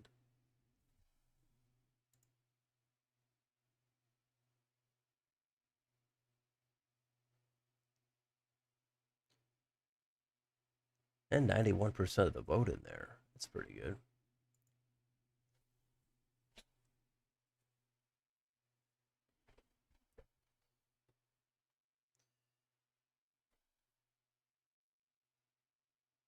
The big ticket races are called, yeah, Plattner or Graham. 2 grams. Yeah, that's still wild stuff. Both Grahams.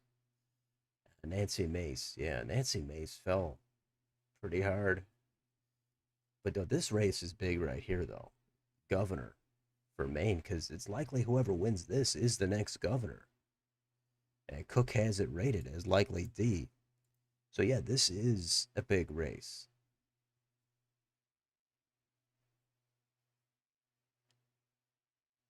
How many people voted for Baldacci thinking he was the former governor? Probably a few, but I don't know how much more beyond that. Just like John Sununu in New Hampshire. Are they gonna think he's Chris?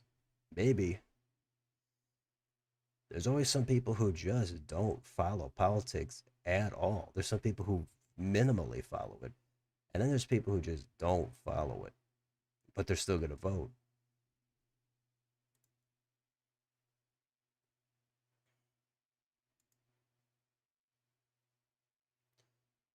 And also, John Baldacci, he was in there kind of a while ago at this point. So I think you'd have to be a little bit older to even remember he was the governor.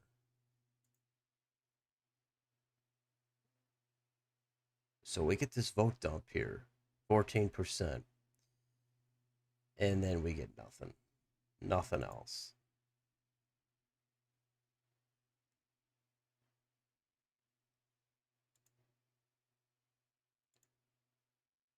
Shah is back on top. Haven't seen that in a while. It looked like he was done. He was down in fourth place for a little bit. He was in first, went down all the way to fourth. Now he's back in first. So it's been a wild ride here for Shah and probably the other three candidates too.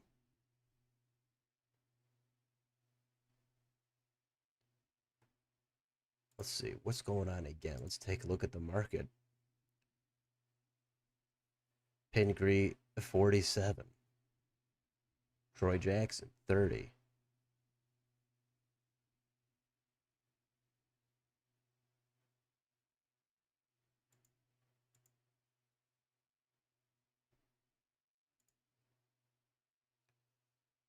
In South Carolina's first, Jenny Honeycutt has secured a spot to go on to the runoff.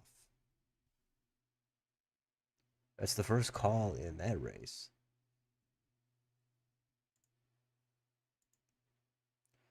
Hasn't happened. That's on Decision Desk, not on New York Times.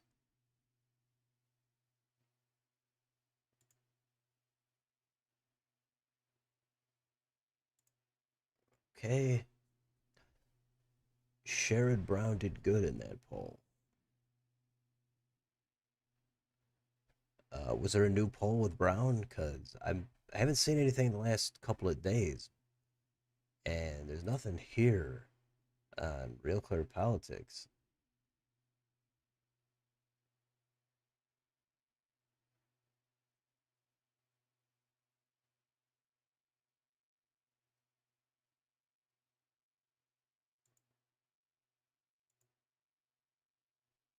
But yeah, Brown. We got a little bit more here in Nevada, but Brown, he could win. He could, but he did just take a loss to a seemingly weaker, lesser known candidate, Bernie Moreno, 2 years ago. Plus, Brown, he's in his 70s now. You think, you could just retire, right? Because again, that seat is up in 2 more years. So even if somehow the Dems won it, it could be a rental.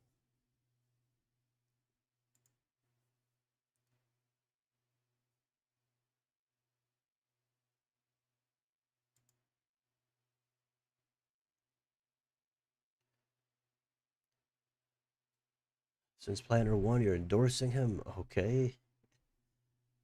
Nancy Mace's campaign felt like a bad audition for a slot on Fox News. Yeah, if you go back a year, I sure I even said Nancy Mace could be the next governor. I mean, but that's based on the information. Then that's why you can't project at the time. Yeah, Nancy Mace, big name. She's running for governor.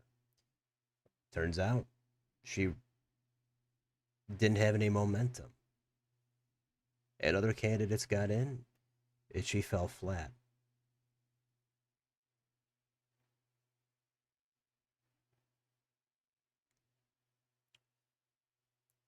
You'd like the video about Brown Fox News poll? It was a pleasant surprise. That how was you talking about like 2 years ago?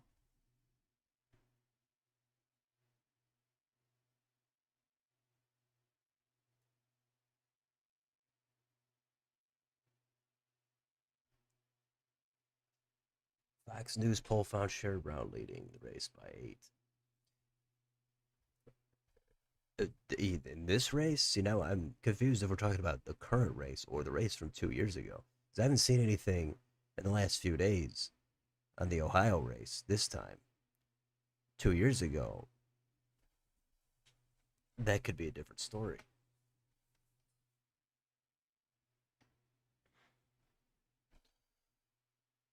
Nancy Mace, fifth place for Mace, 11.8%. So that's where Nancy Mace is at. Pretty surprising. If a year ago you told me she'd get in fifth place, yeah, that would have been surprising.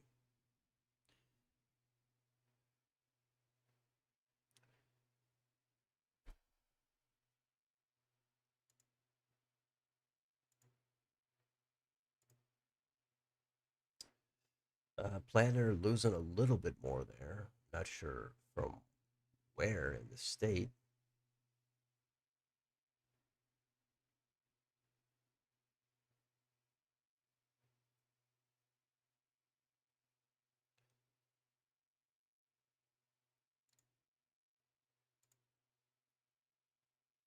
Got a lot of super close races here.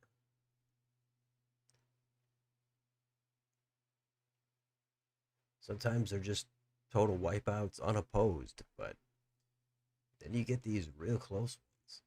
Three-way split, or a four or a five-way split.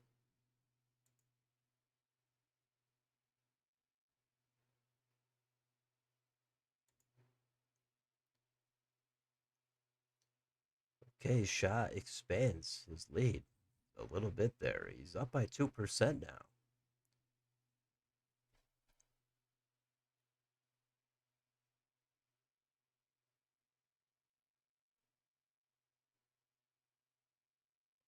Fox poll. Oh, so that was that released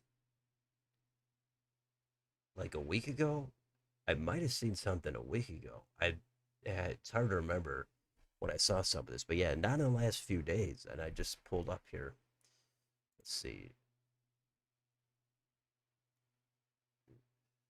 Here's Real Clear Politics.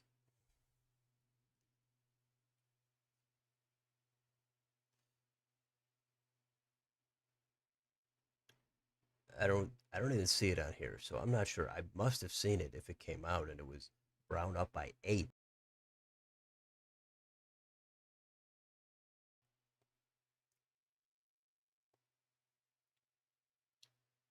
Okay.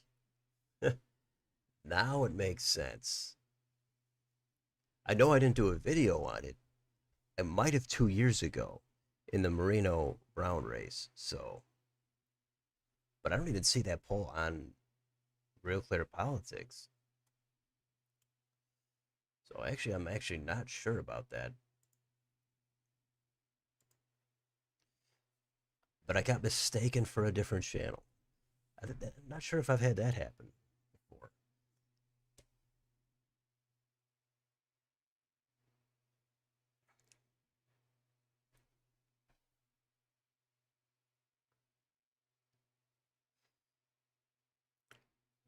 But Brown up by 8, that seems pretty steep.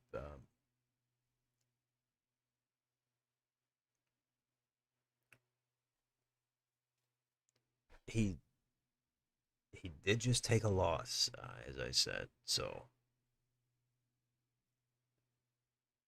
he could be beaten. And against Marino, Brown,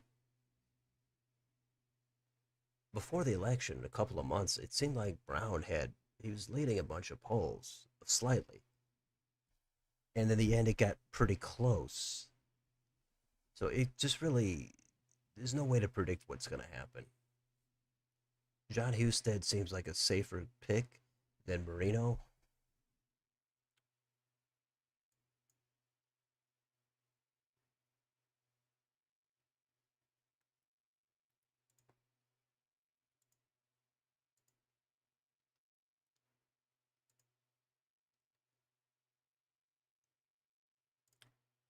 All right, 31% in here in Maine. Coming up on 2 hours on the stream. And Maine is at 31%.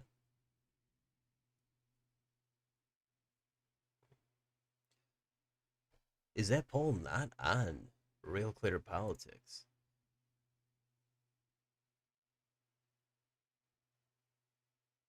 Even if it's not, I should have heard about it. I generally hear about almost every poll that is of note.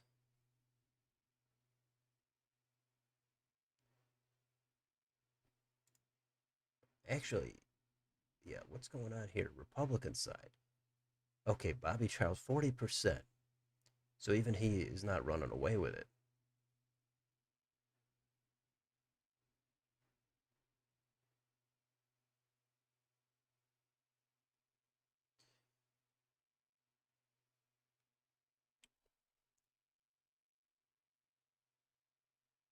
You found out that new poll that came out today had Talrico leading Paxton by 3, has been revised, and that poll has Talrico and Paxton tied.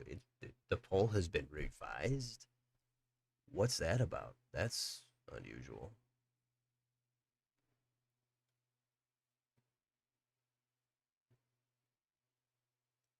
That's sloppy if somebody has to revise a poll. You think there's going to be a shift away from establishment candidates? Could be. I mean, the Dems could use a shakeup like the Republicans did with Trump.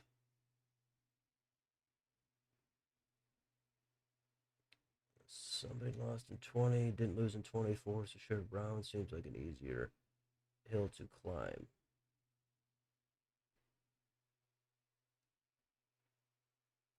Yeah, I mean, everybody knows Sherrod Brown there. He has some appeal, but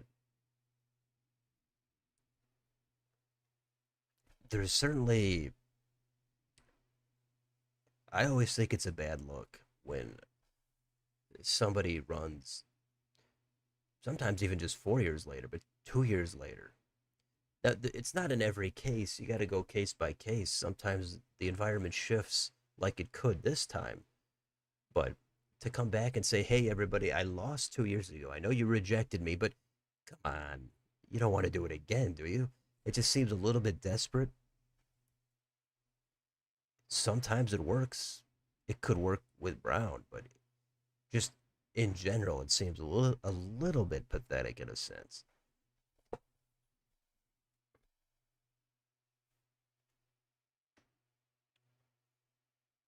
Yeah, I didn't hear about any revised poll. We'll see. Who's the favorite in the Maine governor's race? In the primary, it's totally all over the place. The market says Pingree, but it's way too close. But in the general, the Dems are going to be favored in the general.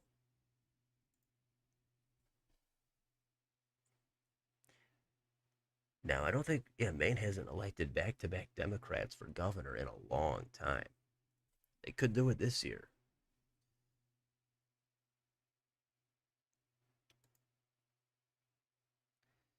I mean, back to back in terms of different governors succeeding each other. But Shah is back in the lead here. He's less than 2%.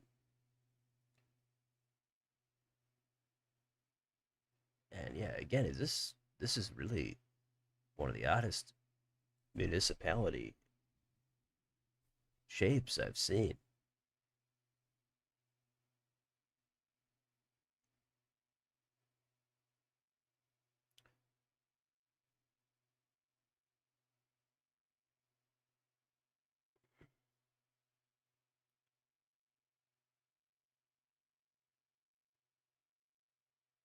Who do I want to win for which race? And I don't really get into my own candidate preferences because there's things to like and not like about everybody.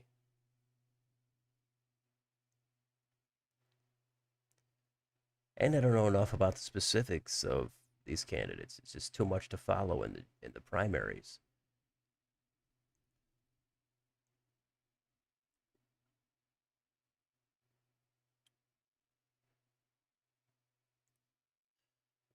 Yeah, I don't know why a poll would be revised.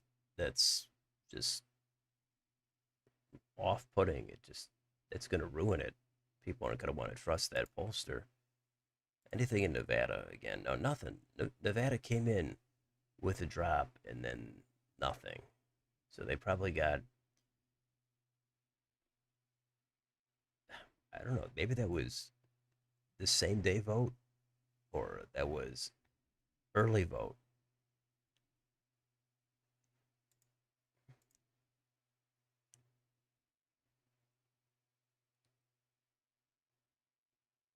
Jackson, yeah. Let me see here.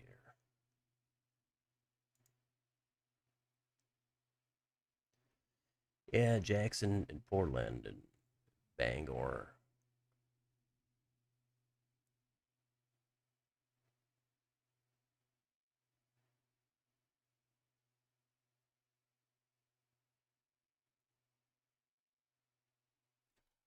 1/3 of the vote is in.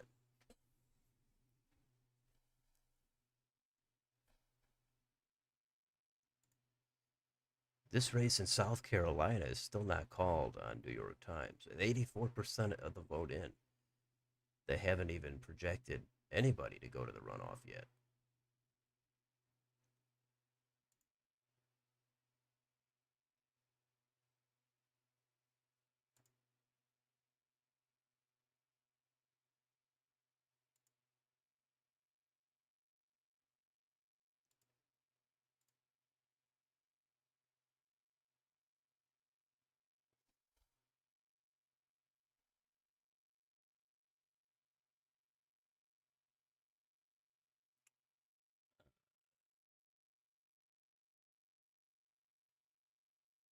Well, I mean, ever have a candidate wanting to win or lose? I mean, that's happened. And certainly depending on when we're talking about. But these days, I think it comes down to there's a few things, at least if, a couple things about everybody usually to like or to not like. So if somebody gets in there, I might say, well, I might not like this or that, but here's something or a couple things that I would like.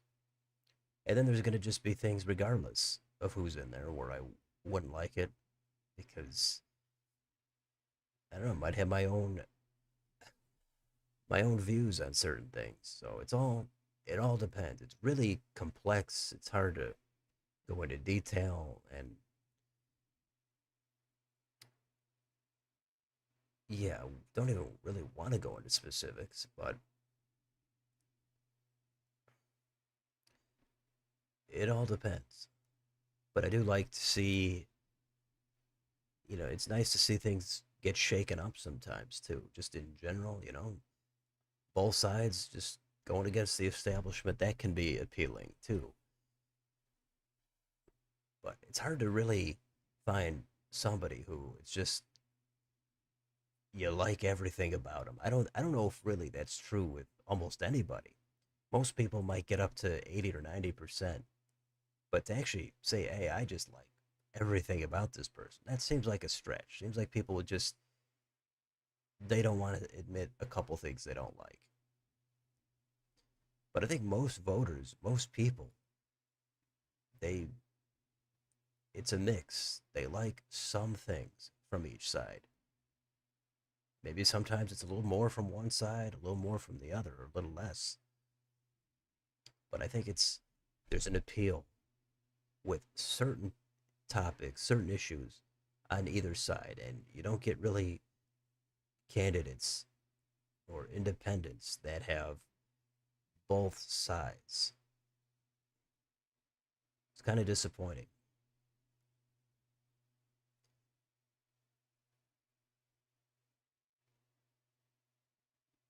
I feel like a senator might be rare. Uh, Incumbent loses, then runs again. Seems like it happens all the time in House races. Yeah, the House. Definitely because it's just 2 year terms. So you come right back on a close race easily. Everybody's remembers your name in that district. You come right back. Makes some sense.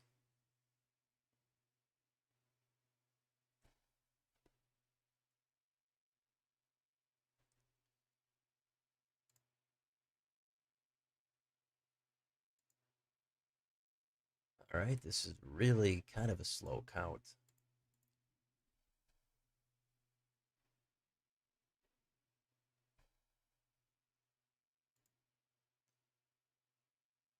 But Shah is in the lead by 3%.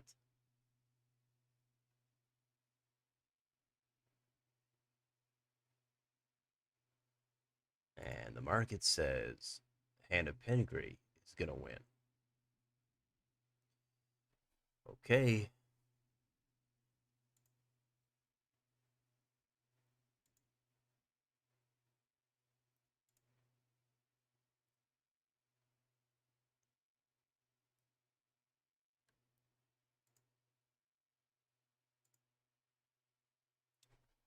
So we'll have to see. Let's see. Let's take a look at some updates here. Maybe we got some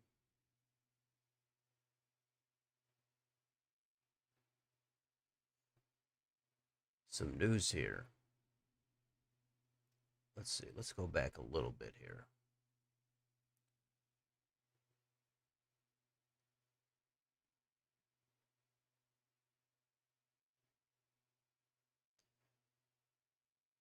Okay. Four-way race for Maine governor. Race will be decided by ranked choice. Process usually takes a few weeks. Yeah, I mean that's going to be unsatisfying to take weeks. Plantner thanked Janet Mills, says she has dedicated a lifetime of service, and he's eternally grateful.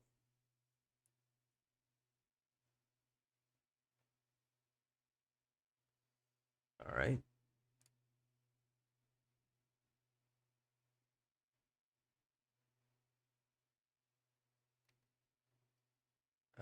Okay. Nancy Mace's concession speech capped off a head spinning few years in national politics. Yeah, I don't know if her career is over. She's young enough, certainly, to do more, but maybe voters are getting kind of tired of Nancy Mace.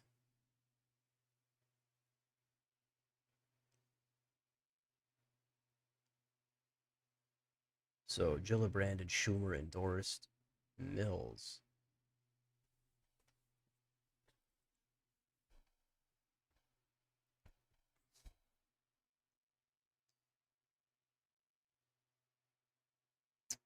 Janet Mills, who suspended her campaign in April, released a statement on the primary results and did not mention Graham Plattner at all. I always find that to be bizarre, that you're going to make sure you do not say the name of the most significant person. That's just bizarre. You like, why can't you say his name? Who cares?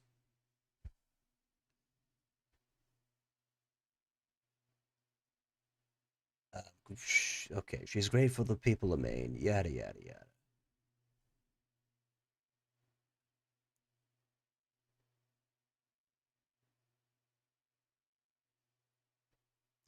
Graham Planter is winning the Democratic primary for Senate in Maine by large margins, almost everywhere that has reported so far, save a couple of very small townships where only a few votes were cast. But the share of vote he's receiving varies across the state. In Portland, largest city and a progressive bastion that supported Bernie Sanders in 2020, received nearly 80%.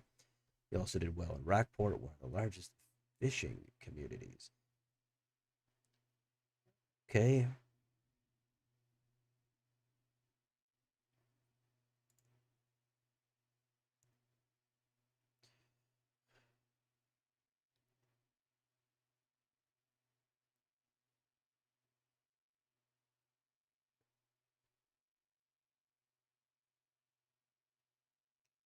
Close race in Nevada.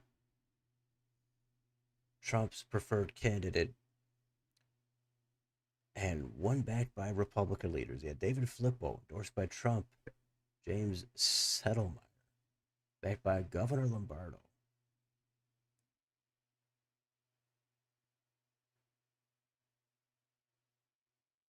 All right, good stuff. What is more likely, Michigan going red or Texas going blue? Yeah, that's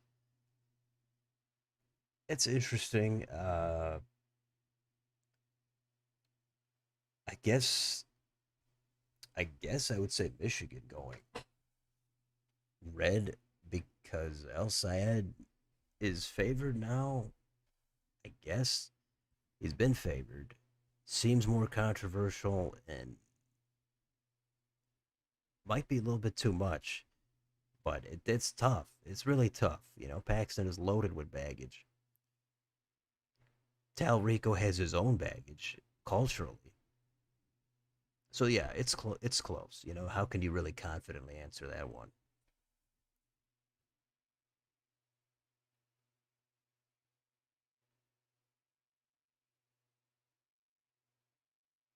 Appealing to either side makes sense, but probably not the best strategy for night where it's candidate party primaries. I just think most voters want a little bit of crossover vote. They look at the Dems and go, "Well, I like that and that." They look at the Republicans and go, "I like that and that," but why do they have to have these other policies they don't really care for that much?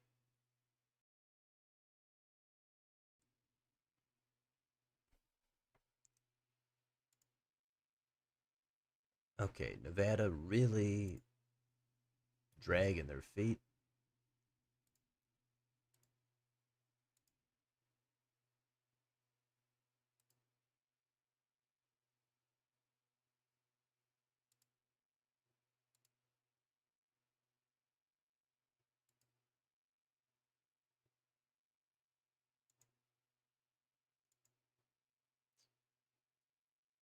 37% of the vote in.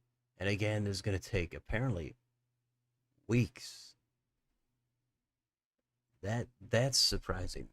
I mean, it's not surprising because we've seen it before, but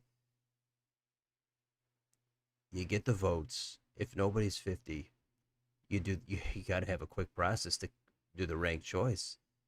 You can't sit here and just go through it for weeks. I mean, it really takes the fun out of election day to not get the results.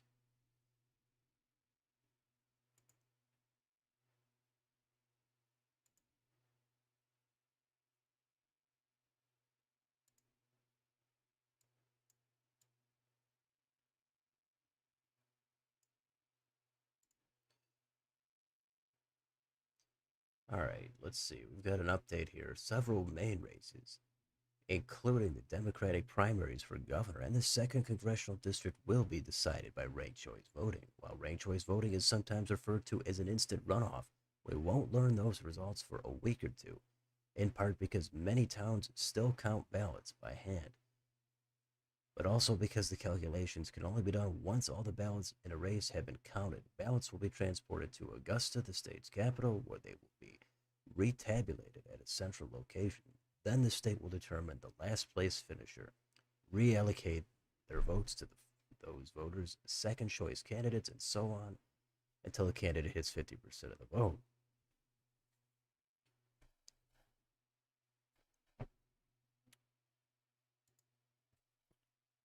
All right.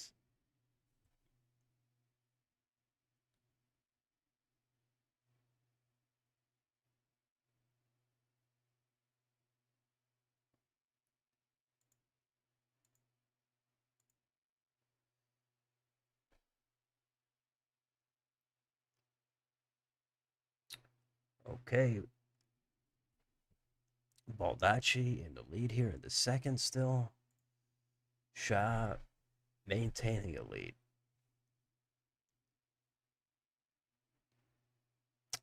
But yeah, it's hard to predict with the runoff, what's going to happen. I guess Shah is in the lead, but that might not mean anything for a runoff because it's about what happens in the second and the third round. Is Shah going to gain a ton? Apparently, the markets think he's not going to do as well as Pingree or Jackson.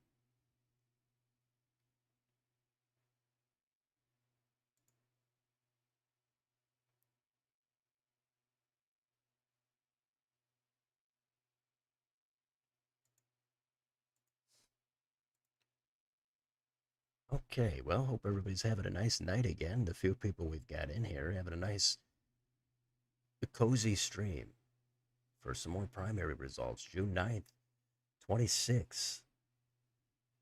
We're doing yet another stream here. It's always good to have anybody in here that has an interest in seeing what happens.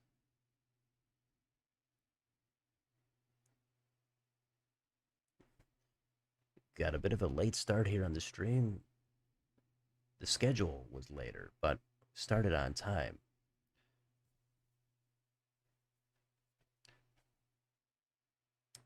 Been going for 2 hours, 16 minutes. Probably not doing a stream next week. I might not even do one the week after. It's going to be tough. But got this one in.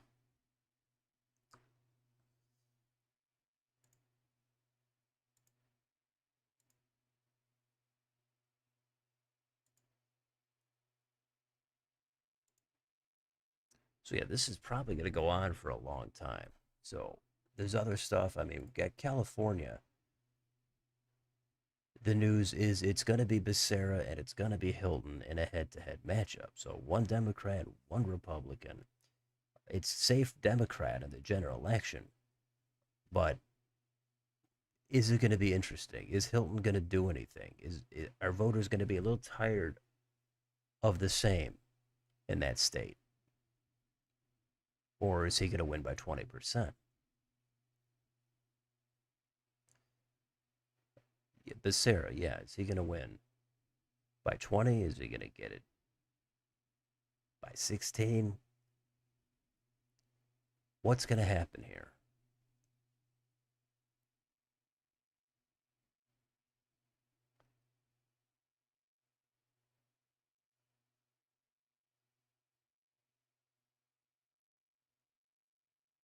Bianco barely won as a home county.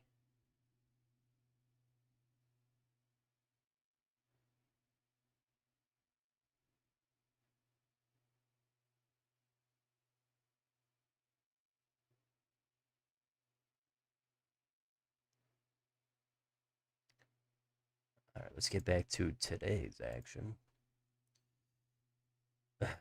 Yvette and Wilson are going to face off in a runoff on the 23rd. That's going to replace Henry McMaster. The Dems, they've got Jermaine Johnson. He's going to be the nominee there.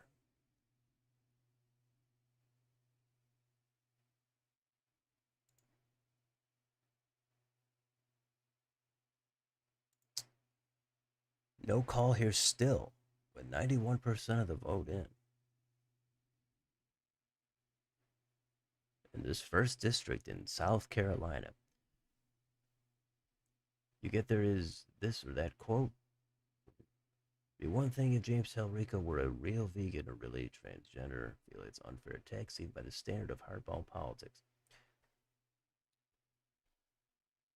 I think because he's on video saying these things, and not even in private, like out in the open, and not 20 years ago. He's in office. That and that's it kind of the best evidence you could have if you're going to attack somebody is their own video, their own words, not in private. And it happens. I mean, we've seen, Republican candidates have made bad comments too about abortion in the past in certain races. and they try to walk it back, and it just doesn't work.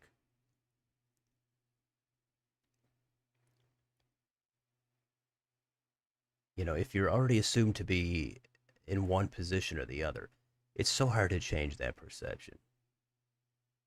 It could change over many years, but not where you get caught saying something privately and then you say, hey, no, that's not me anymore. I mean, maybe if it was a long time ago, that would be not relevant. But if it was out in the open, in office, to try to say you don't believe this thing you said 2 or 3 years ago, it comes off as disingenuous. A lot of politicians try to walk things back, but if you're gonna make significant cultural statements that are probably pretty outside the norm, I think that is going to have some weight. I don't know how much weight, but something. So there's all different kinds of baggage out there, and Paxton has got his baggage for sure. Impeachment, marital stuff, whatever he's done financially, but he does have statewide success. He seems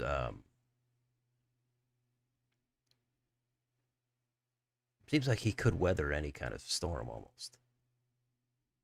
Now, yeah, saying somebody's a vegan, the vegan stuff that I don't that maybe that has weight to it also.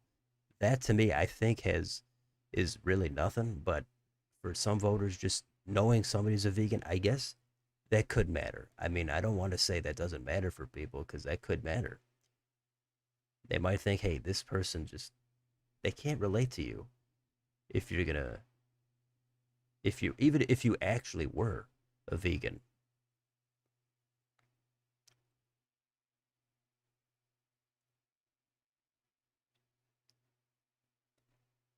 Let's get back into Maine here. Still nothing in Nevada.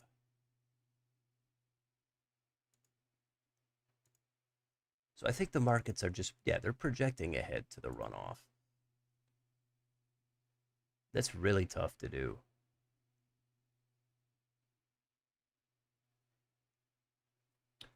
Republicans aren't doing, hey, look at this quote.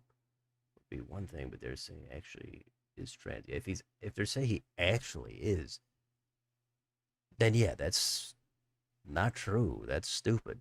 I'm with you. I don't know how widespread it is, but if it's happening, that would be totally unfair. I would agree with that. But yeah, I'm not sure. Actually, I have heard that a little bit, but I'm not sure if they're saying he's literally trans or he's just trans and how Bill Clinton was referred to as the first black president just because of where his allegiance is, not necessarily that he's literally that label. So I'm not sure, but yeah, if it's literally the label, then yeah, that's obviously not fair at all. If you were Collins and you had a ton of Oppo research hits on Grant Planner, would you drop it all down, wait until the fall, sprinkle it out in between? Yeah, when do you drop your bombshells? I guess if you have them, there's so much has already come out.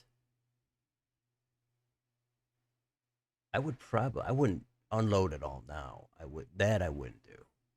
So I don't know how much there is. There's already been a bunch. I would probably try to keep the focus here and there on Plattner. I'd put some out. If I had some, I'd put some out here and there. I'd save something juicier closer to the election. But again, I don't know how much early vote there is. It would probably be in like a month out if I had some bigger bombshell, if somehow I needed another bigger bombshell. But yeah, I would probably sprinkle a little bit and then hit them with something at the end, I guess.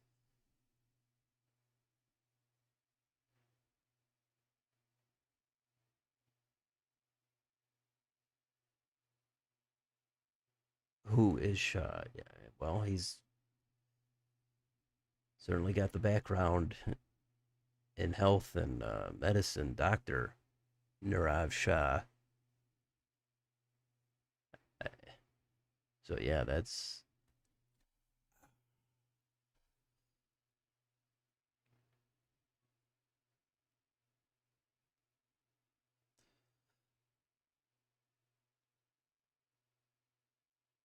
okay. 41% in. We're getting up there. I don't, can we get to 50?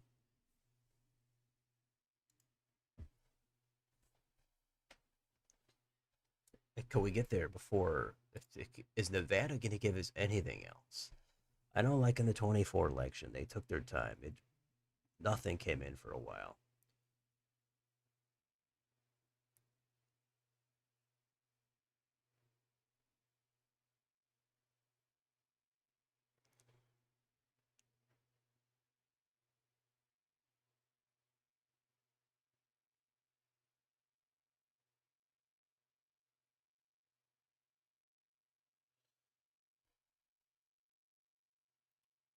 It'd be nice if every state could just get the votes in immediately, get the results out there, so we could have a fun stream where we know what happened. But if it's going to drag on for days or weeks, that there's no fun in that. And it's really all about the fun factor, I think.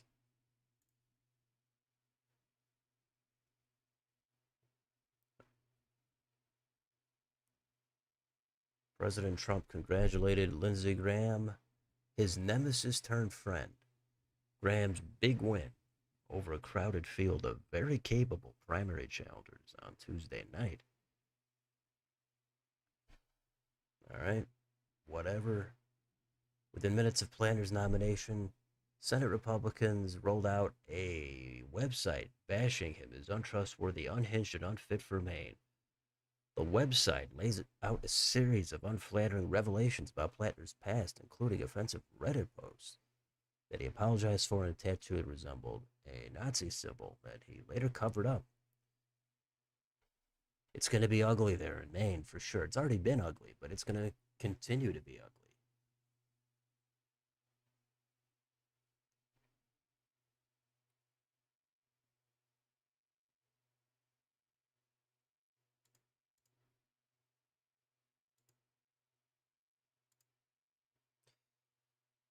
Planner's now into the 71% range.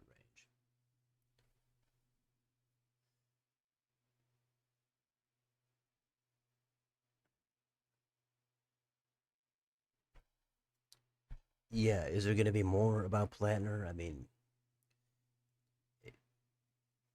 it's anybody's guess, really. We've seen, Trump had many scandals, many more, many stories of tons of baggage coming out. And how many times did we hear this is the thing that's going to stop Trump? Just heard that over and over and over. Maybe this is similar, but it could be like Mark Robinson in North Carolina, right? He he totally wiped out his scandals. They cost Republicans that race for sure. I mean, maybe he would have lost without the scandals, but they made it into a blowout. Tip of the iceberg.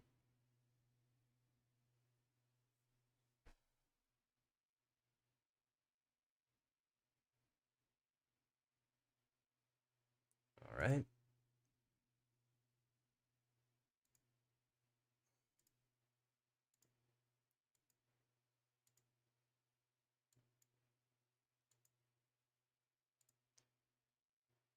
I mean, Susan Collins probably is glad to go up against Plantner than Mills, even though Mills is she's old. She's not popular, but she probably rather go against Planner, who's got all the baggage. Just like Dems like to go up against more controversial Republicans, usually. Carrie Lake, there's an example. She was viewed as controversial in a different way, I guess, than Platner. But an establishment Republican would have won that race, quite possibly. Just like here in Maine, establishment Democrat could take out Susan Collins.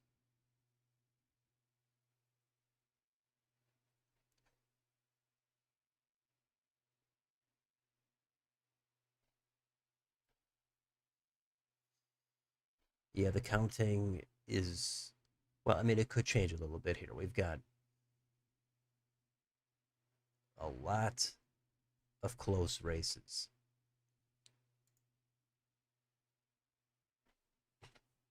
But it'd be nice to get a little bit more in Nevada.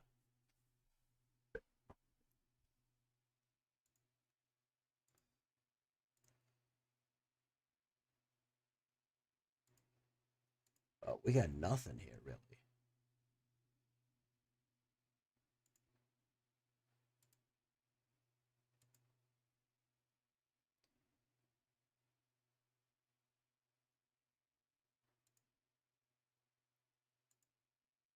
Let's see.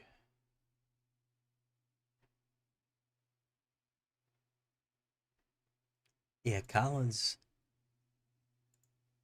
I mean, she's been winning in that state for 30 years. She's won in all different types of environments. She won in 2008. That was a clear blue wave. That was the Obama year. Dems did really well across the country, but in Maine, Collins, I think, won very easily. So she could win in blue environments. She could win. If she could do that, she could do anything. Maybe voters are getting tired of her because she has been there for a long time.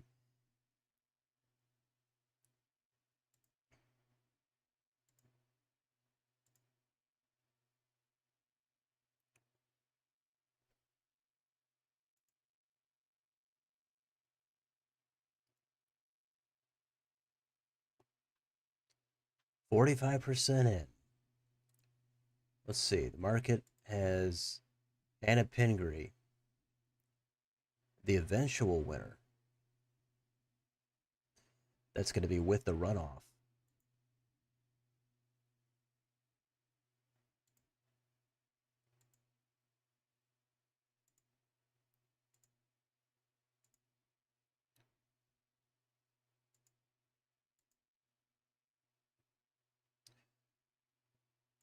Okay. Ladner losing just a little bit more here. Maybe Mills can get up to 20%. Who knows?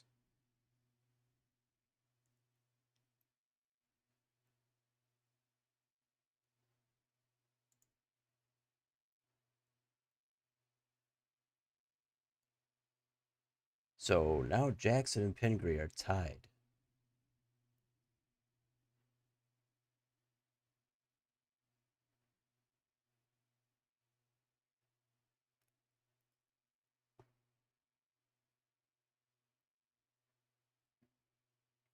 So we'll go for a little bit longer here. Hopefully we get a little bit more in Nevada because we got nothing outside the initial dump.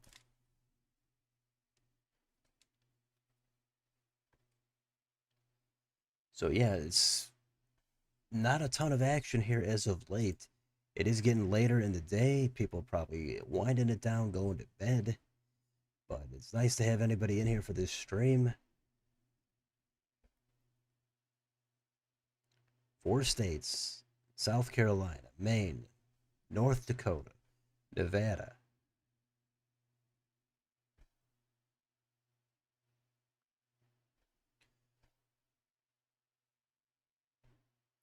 Not saying ageist stuff is fair or not fair. Wondering if Susan Collins will also get the too old attack. She could. I mean, she's in her 70s too, so she could. She has the her voice though. It sounds older, I think, than she is. It sounded like that for a long time. I'm not sure how to describe it, but she just her voice, her style of speaking, that kind of thing, it sounds older, but it hasn't really affected her in the past.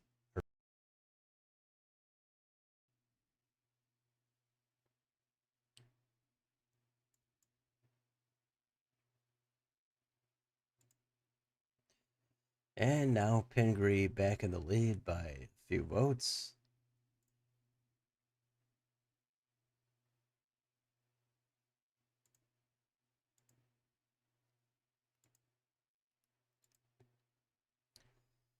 As we sit here and wait for Nevada or something to happen.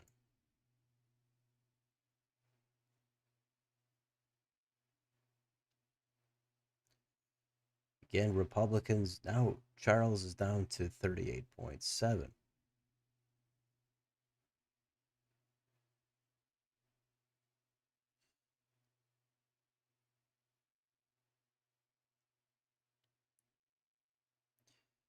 Actually, Bush is leading in Portland there. Charles is in third place.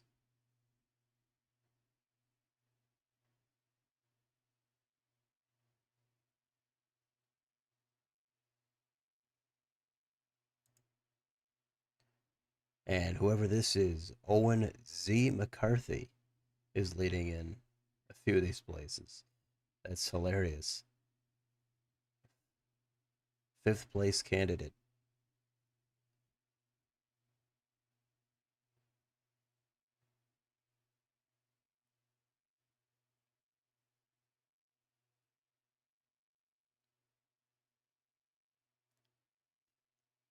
In May, Susan Collins publicly disclosed she had been living with a benign essential tremor.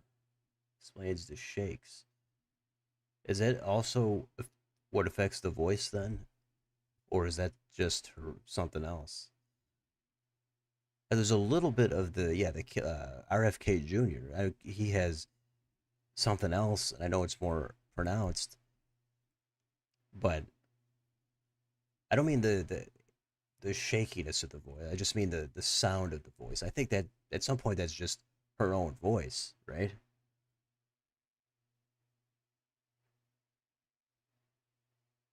And I actually wasn't even sure if people knew about a tremor or her shakes. I actually haven't looked into that. So that's recently revealed. So all those decades, nobody talked about it or nobody knew about it. Is Talarico doing anything to court Crockett black voters? I think did he appear at an event with her? And I think she endorsed him. I haven't looked, day to day what he's doing, but I'm sure he'll go to some churches. I'm sure he'll do that kind of stuff. But yeah, I don't know how much appeal he's going to have with black voters there. He could turn into Pete Buttigieg, where it's just really low.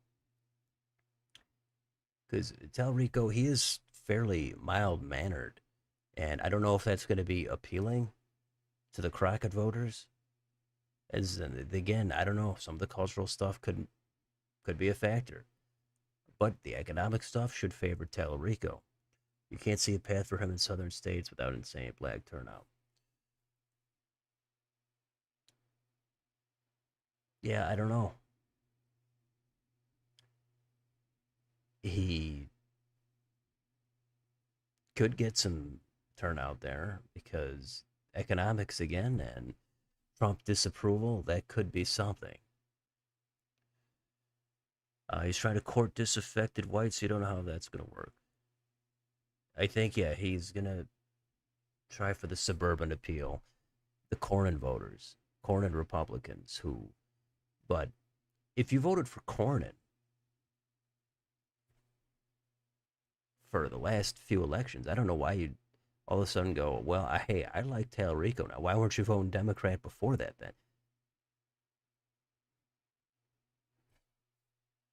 I mean, because Democrats certainly more mild. You go back a decade or two, I would think those Democrats would be more appealing to the Democrats now if you're a Republican voter. But there's always going to be a few people who say, now I've had enough with this party. You get that every time. They always like to pull out, somebody in the media pulls out some voter who voted for, you know, Obama and Hillary and Biden, and now they're going to go to Trump. Or you've got two-time Trump voter who's going to go for Harris. There's always a lot of stories like that, but I think they're mostly anecdotal.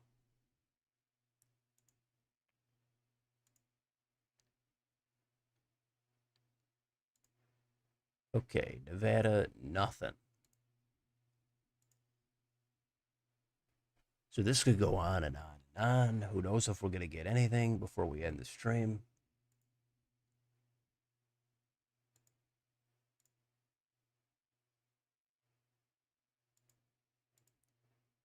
Let's see if we've got any updates. No, we've got nothing.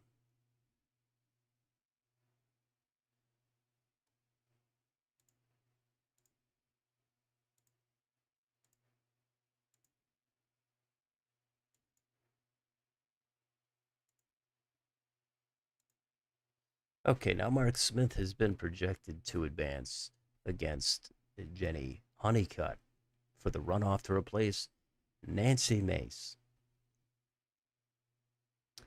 So we'll see what happens there in a couple of weeks.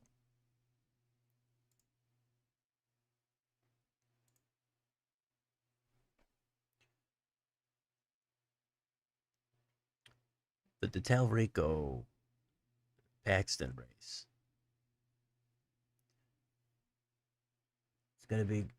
it's gonna be a lot of money sunk into it because of course if Dems flip that, that would upend everything. Then you'd hear Talrico, he's the next VP. He's gonna be the running mate of whoever in 28. He'd be highly touted. Even if he loses, I think we'd see him again because he's young. People seem to like him. If he didn't have those past videos of some of that cultural stuff, he could be the small favorite then against Paxton, who's loaded with baggage. But the markets, as of a couple of days ago, yeah, they showed Paxton with a lead, a small lead, but it was not by a insignificant amount. It was a little bit more than that. Cowan's condition has been noticeable for years. There has been heightened scrutiny of politicians' health. Yeah, I have wondered about Cowan's. I haven't looked into that. I didn't know if it was known or not known, but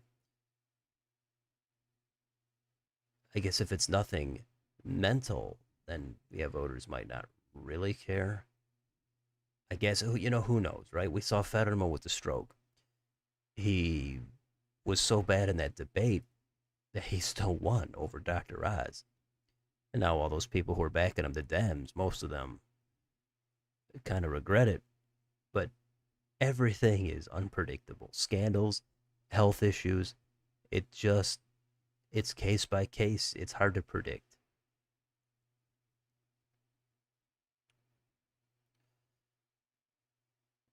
If O'Rourke won in 18,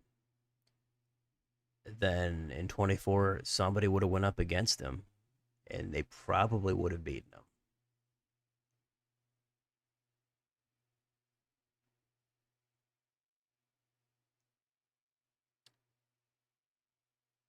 Yeah, we've got to see what happens. That's the main thing. It's easy to get hung up on a poll or two in April or May or June, but let's wait till September, October. As I've noted in some of my videos, the generic congressional ballot, sometimes enthusiasm doesn't really ramp up until the final couple of weeks. So Republicans could sink more, or they could come back and make it interesting.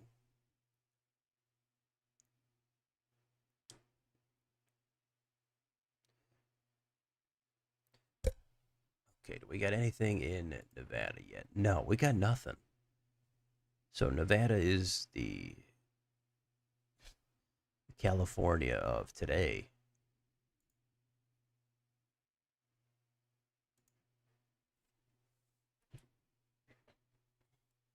But Maine is going slow, and they're going to go slow for sure because of the ranked choice. Imagine if California had ranked choice. That'd be insane.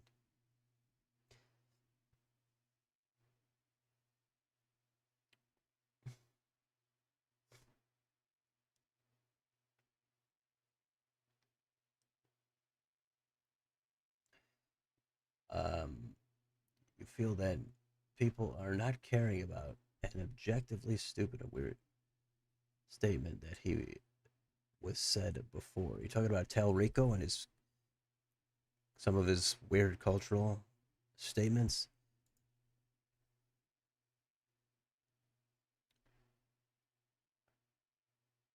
Abbott and Paxton were on the same ballot in 22. Most of Paxton's scandals were known. He was only underran Abbott by 1 point. In 18, though, it was close, right? In 18, didn't Paxton only win also by like some 3 or 4% something? It was kind of low. And then, but Paxton, since the last time, he did get that impeachment.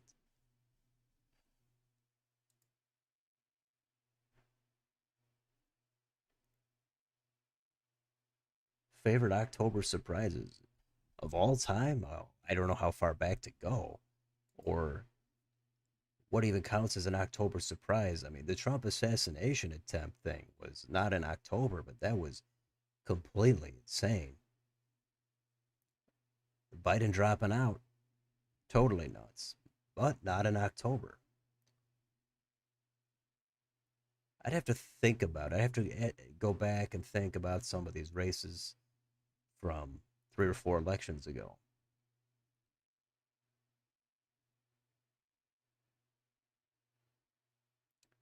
But there's, the Romney had something with the 47%. He had the binders full of women. Now the binders thing, I always thought that was that was overblown. I thought that didn't seem like a big thing for me. But hey, that's just me.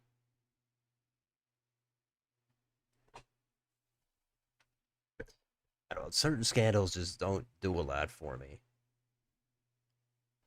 Uh, the, Even the Hillary basket of deplorables thing, I thought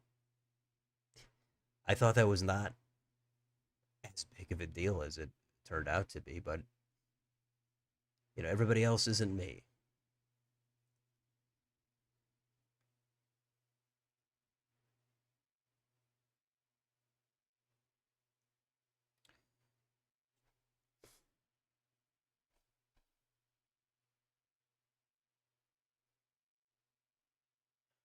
Yeah, Abbott. Voters are apparently not getting tired of Abbott in Texas. 4 terms. He's going to be in there potentially 16 years. He could go for a fifth term. He's getting old too, but he's already been in there 12 years. It's impressive. I don't know if Republicans think they can't. What are they going to do in a post Abbott world? Can they still win?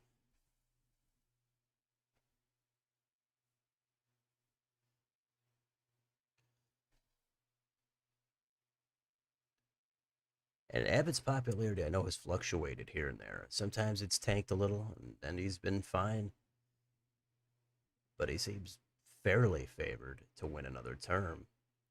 4 of them. Trying to think the last governor to win 4 terms anywhere. I mean, some states, of course, they have term limits. A bunch of them do, but 4 terms. I guess aside from Phil Scott in Vermont, because it's only 2-year terms. Of course, he's going for 6.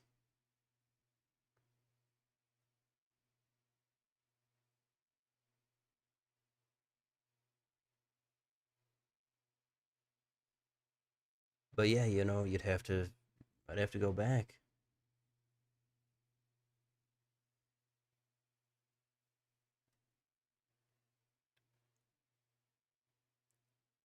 May 28th, 26th, the day, only day Talrico had peaked due to the cultural stuff. The hate had peaked. Okay, I mean, yeah, we'll see what it does. I'm sure Republicans have got more they're going to throw at him, but we'll see what happens. It could stick, it could not stick. Mark Robinson, North Carolina, is the only October surprise recently. Was that even in October? I thought he had stuff coming out before that, too. Some weird stuff. There's still Telrico hate, but not the level May 28th. It could easily come back. I mean, stuff, again, a lot of people aren't really following politics because it's not time to vote in the general. So this stuff could come up in debates. It could come up in September, October. Who knows? Deplorable thing. Just confirmed camps. Yeah, yeah. I don't. Yeah, that's kind of what I think as well. It just some of these, yeah, the scandals I really think are less of a scandal than they are.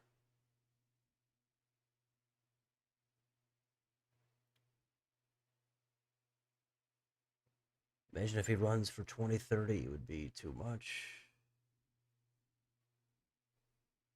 Greg Abbott, are we talking about? Yeah, that'd be nuts. Rick Perry was governor for 14 years, but yeah, but getting yeah, Abbott would break that. Has already broken that, or no, would break it. I'm sorry, yeah, but he Perry didn't win 4 terms. Rick, oops, Perry. I mean, Perry had that. That's one of the great debate blunders. The oops line. It's just so good. You know, it's up there. We beat Medicare. That's great too. That's just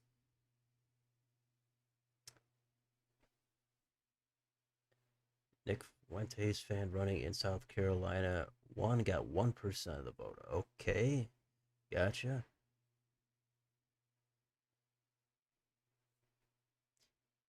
Terry Branstad. Yeah, he did. He won 6 terms. I suppose he did break it up though. If he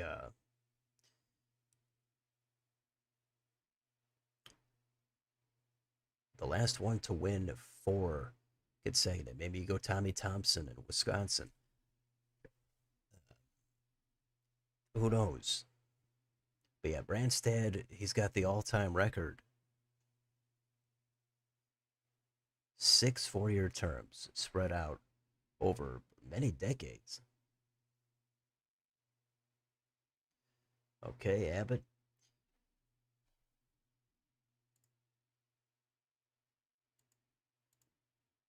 Let's see. Nothing still in Nevada. I don't know how long we could go here with nothing.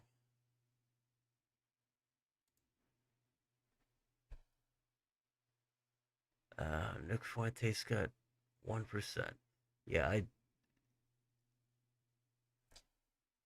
I don't know what to say about that. I mean, there's some of these fringe political characters out there that I don't really follow much. So, but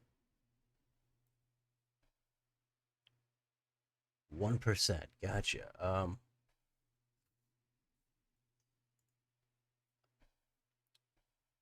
But yeah, 4-year term, uh, four, 4 4-year terms. Tough to do. Jay Inslee probably would have done it in Washington, but he bailed. George Pataki maybe could have did it in New York. He didn't pan out. Maybe Andrew Cuomo. Mario Cuomo, of course, lost to Pataki in 94.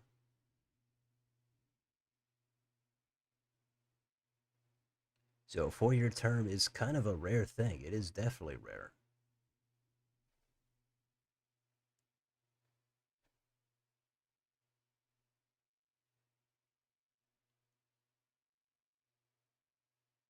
Tyler Dykes, okay, gotcha. I saw that name on there.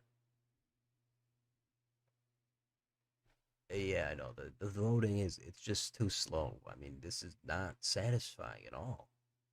It would have been great to do live streams, 30, 40, 50 years ago. You get the votes and that's basically it.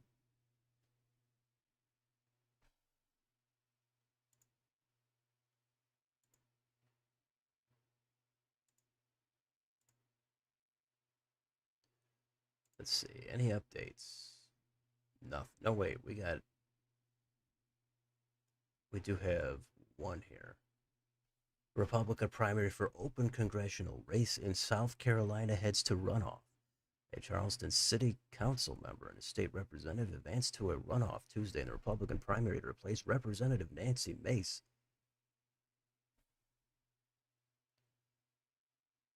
Under the radar.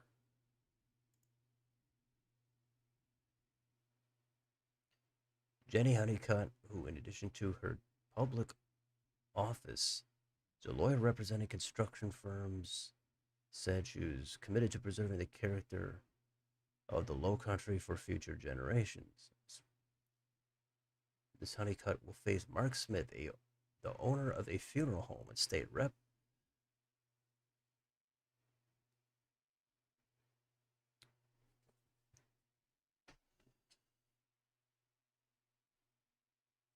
Okay. Mark Sanford. Yeah, he tried to make a comeback and that fell through.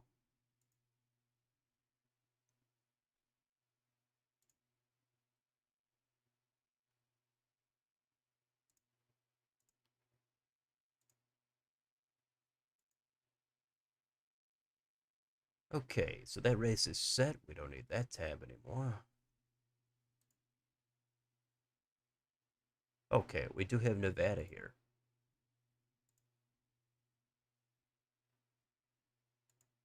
Is it just the House results? But we've got them.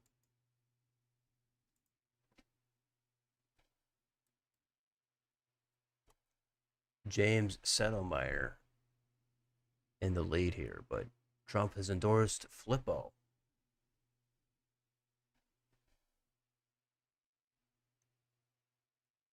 So we'll see if that changes the market at all.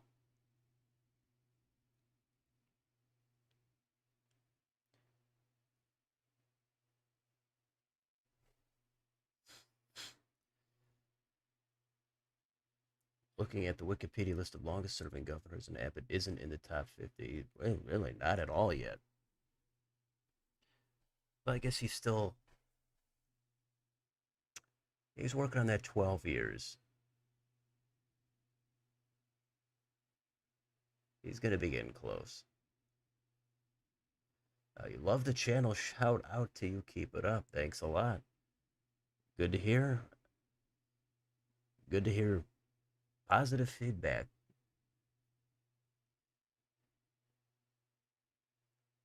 Any additional feedback? Sure.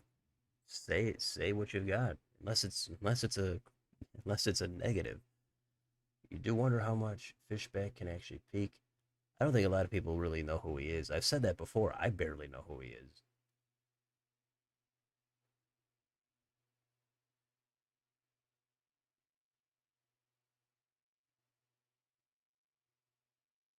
Vivek's challenge me. I forgot who that even was.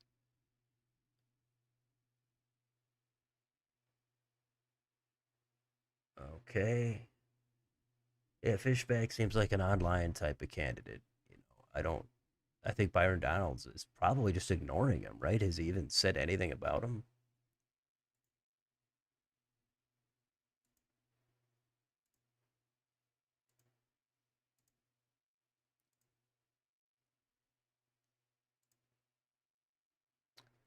Oh, we are over 50% now, so we have eclipsed the majority of the vote. Plattner 71.8, Mills 19.9.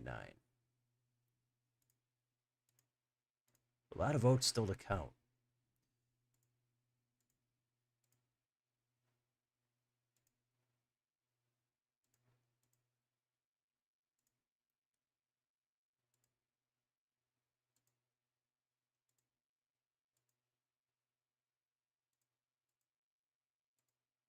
And we do have a little bit in Nevada, but still not much.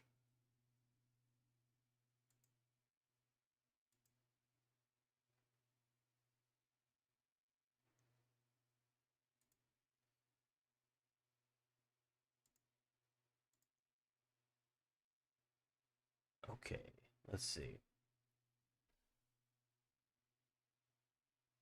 What do I think about Zach Lane's win in Iowa? Yeah, that's an interesting one. That was a big upset last week. And I don't know, really. I got to see what happens because I don't think a lot of people know who he is. Even though he was able to knock off Feenstra. Feenstra seemed like, I guess he's kind of the establishment guy who maybe is a little bit out of touch, maybe took the race for granted.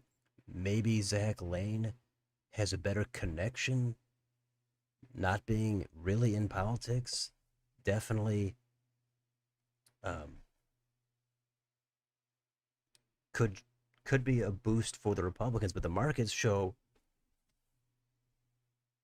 sand got a bounce last I checked a few days ago, but I think it's just way too early. I think Lane has to get his footing for the general election, and I heard he has the Steve King endorsement. I mean, I guess is that supposed to hurt him a ton? I don't know. I think Lane there could be some trade offs. He's less established, but that could be a good thing. It's that became a pretty interesting race. Not that it wasn't already. It was already going to be good. I mean, Dems are hoping on Sand, just like they were hoping on Fred Hubble in 18. And it was close. Again, the polling showed the Dems could flip it, but in the end, Republicans held on by a few points. I do like how easy the names are. Zach Lane, Rob Sand. That's great. Just minimal syllables.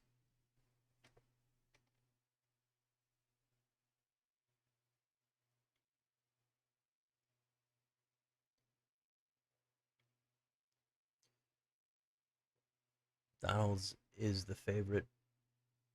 He's been the favorite. Yeah, Trump endorsed him a long time ago, and it seemed like he was probably the guy.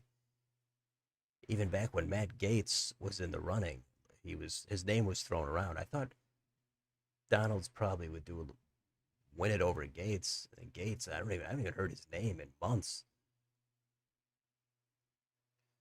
Anti-establishment victory effect played in the Iowa race. Yeah, I mean that race is just really barely started to get going now.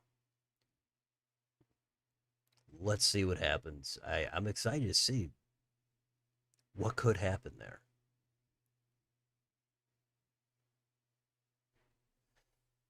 Sand and Brown, yeah, I mean, to an extent, but they could have had anybody else that would have been a good candidate that has good messaging, even if they weren't already known. They could still have gotten their name ID up in time. That's certainly true. And again, Brown he's coming off a loss.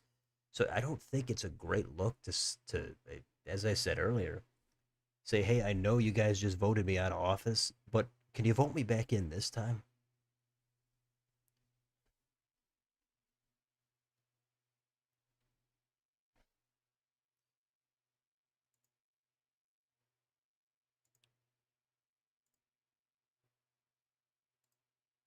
Nevada. Nevada needs to be quicker.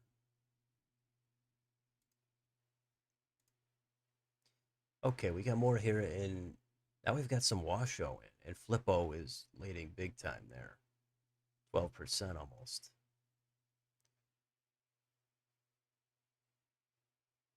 So now he's in the lead. It's close, but Flippo is ahead by four.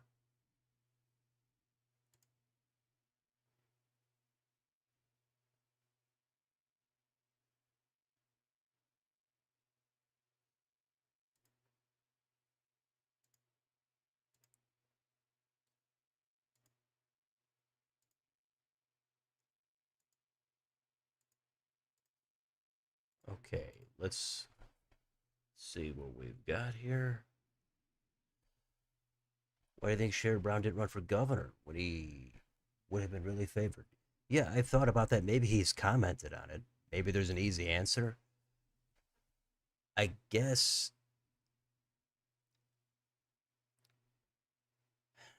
because it, what I would come up with is Dems still, even though the state has drifted to the right federally, they think that because governor's a little different, they had Amy Acton, maybe Tim Ryan, but eventually Amy Acton as somebody who could win for governor. The Senate, maybe they think would be just more uphill climb. And Brown had already had just he been the senator for a while. He won mostly in favorable environments. His name ID is high. He has that appeal. They figured if they're going to capture the Senate, Brown, he's going to be the guy to do it. And it's probably easier for him to win for Senate than anybody else. But for governor, they maybe had other options, such as Amy Acton, because it's a different office in this environment, and Dems have a shot there. So I guess I do agree Brown probably would have been more favored to win for governor, but I think if the Dems were going to lose an office, they would rather lose governor there than Senate. I guess, even though again it might be a rental because that seat is up in 2 more years. That's what I've got on that. But maybe Brown has commented on it. He's used to the Senate. I know he's been in other offices before, but he was just in there. He thinks that he could get right back in, I guess.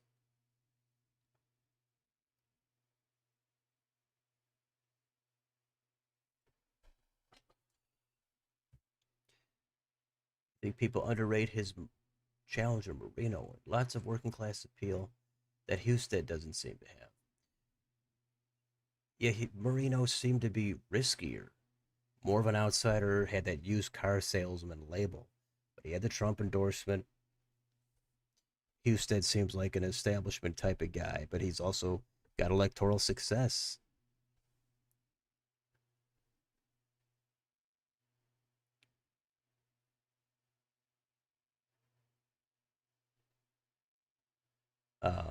Oh, actually, think I skipped some of this. But either way, he did good in Mahoning. Yeah, he did do pretty good there. The former Dem stronghold.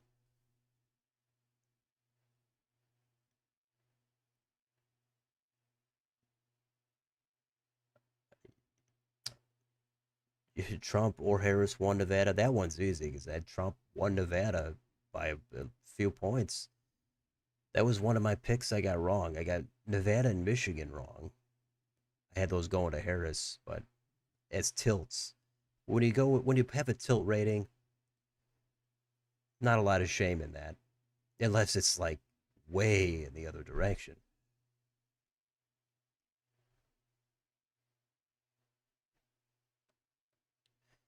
Yeah, I think that's kind of what I was saying about Brown there.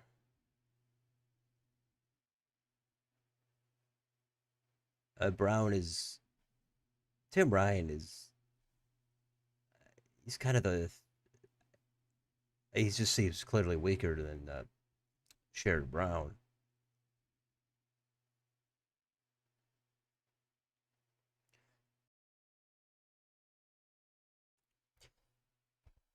Trump became the first Republican to win Nevada since '04, and that's yeah, that's true.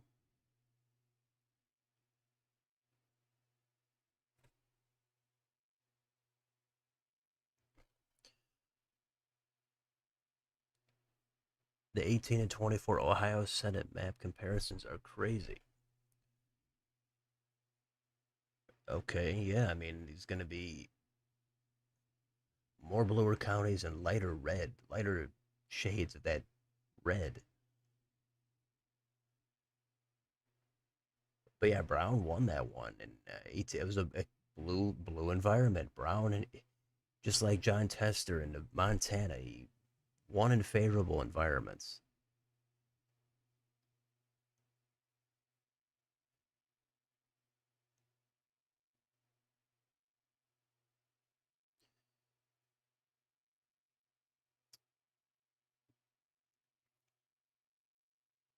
Ryan kept Ohio competitive.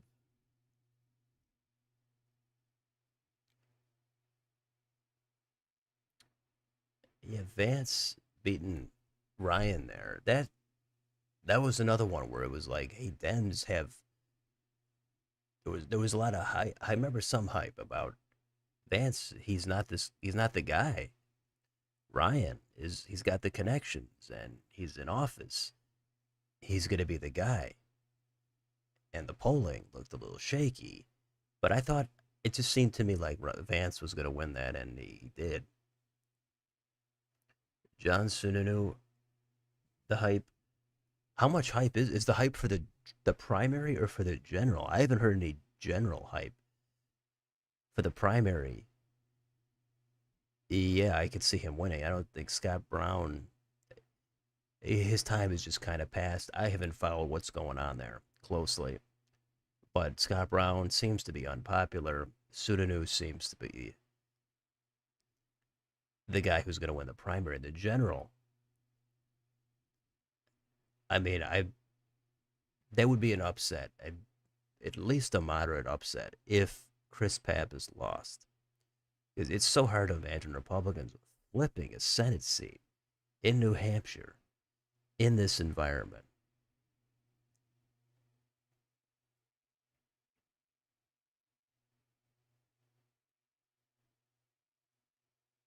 Despite Brown losing in 24, he improved his margins. Okay. Oh, all right. Gotcha. In the suburbs.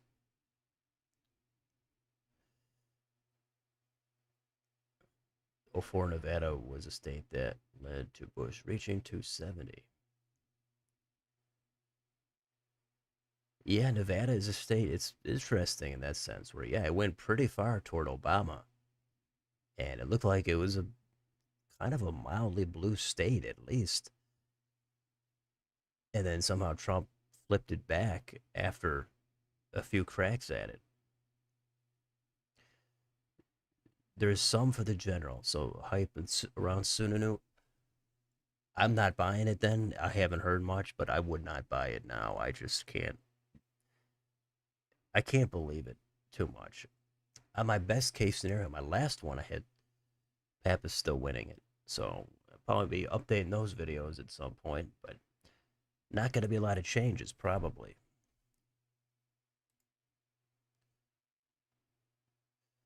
Mills didn't get to 20% still.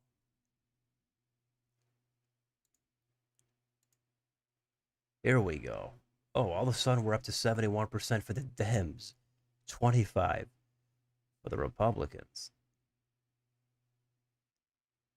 We do have Clark County, so there you go. Oh, only for the Dems.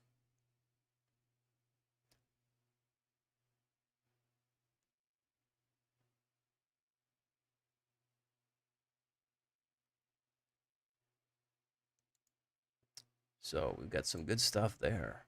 Nothing else in the House.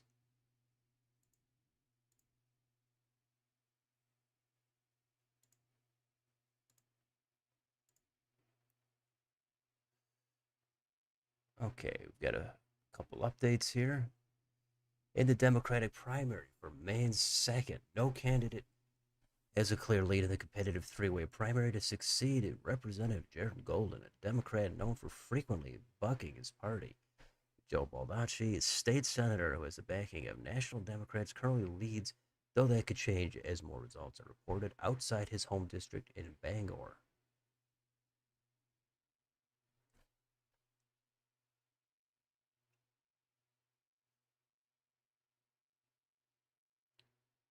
Okay.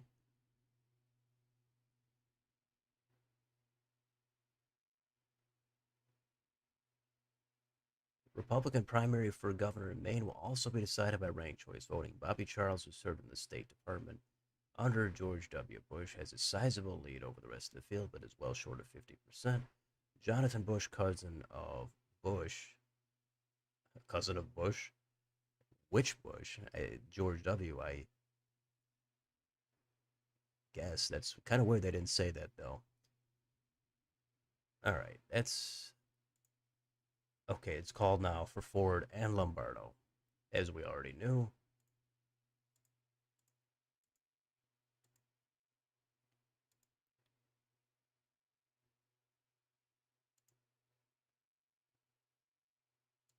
All right, so I think we got most of the answers, except, well, actually, let's take a look at this market here again. So Hannah Pingree is 60%. In South Carolina, it's Yvette at 75.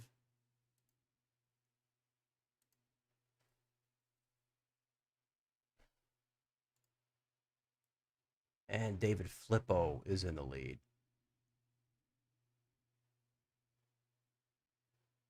Still, for this nomination for the second district.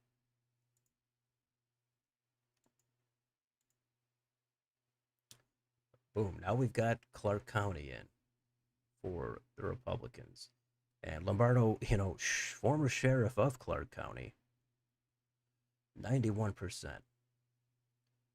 92 in Washoe.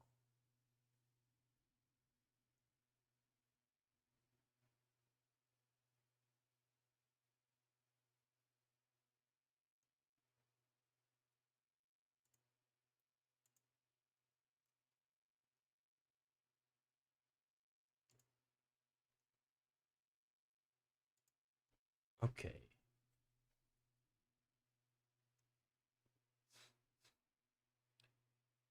New Hampshire got bluer in 22 compared to 20. Oh, one of the only states to do so. It's weird. It's kind of blue federally, kind of red statewide, or on a state level, I should say. The forecasters and polling are showing lean Dem. Yeah, that's what I would agree with. Or actually, I think it had a likely Dem actually.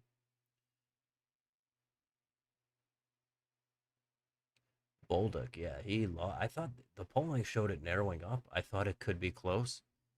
In the end, Bolduc lost by a lot.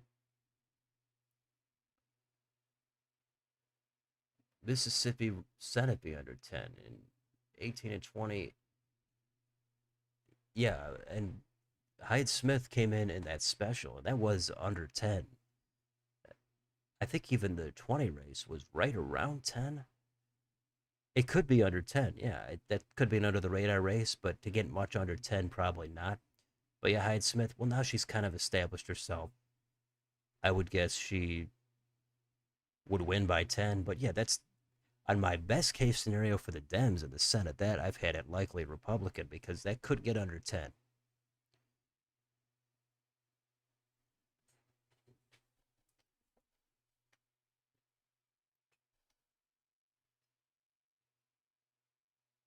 Uh, Trump hurts tourism. Tariffs. People don't want to visit the U.S., much less Las Vegas. Yeah, I mean, that's worth mentioning. Travel costs, they're up.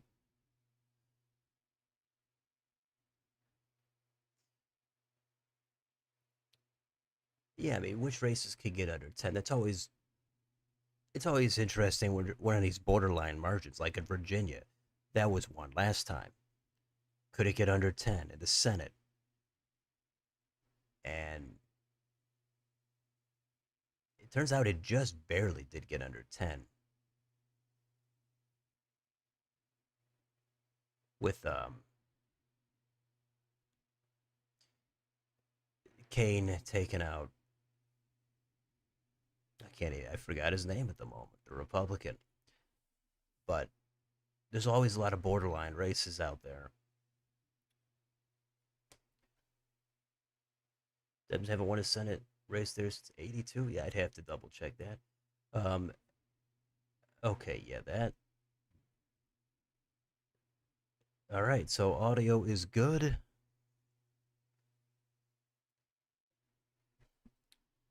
And I don't know how much longer we're going to go here. I think we're probably going to have to wind it down here because we kind of got all the answers we're going to get, I guess.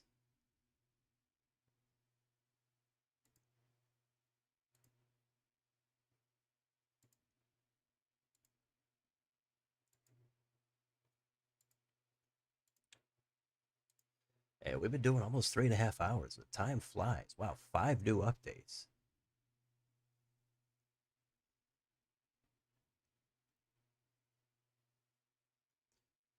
Okay, Nevada AG wins Dem nomination.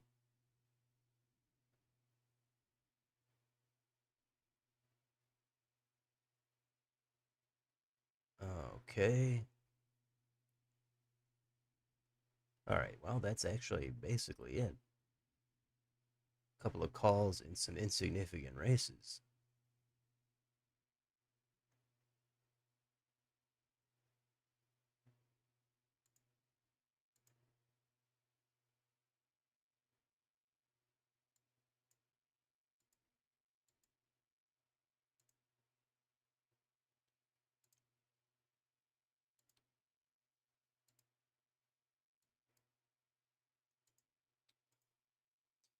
Okay, so yeah, Hong Kong, there it is. God, it's right on the tip of my tongue again, but yeah. Do you think Bianco and Hilton could have had a chance to both make it if Swallow allegations never came out? Could Bianco and Hilton had a chance to both make it? Well, if the Swallow allegations didn't come out, I think it's just so hard to predict that Swallow could have been the favorite, and they easily would not have had both Bianco and Hilton advancing.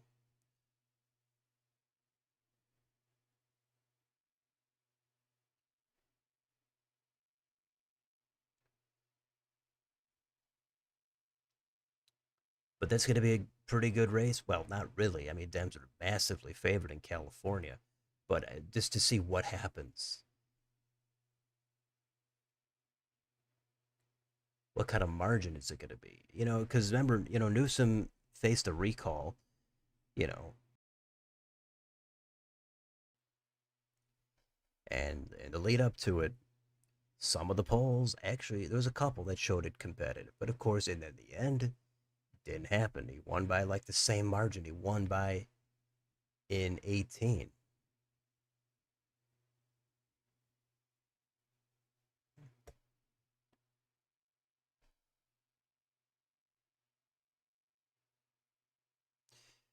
So I think we're probably going to wind it down here. Looks like it's kind of fizzled out.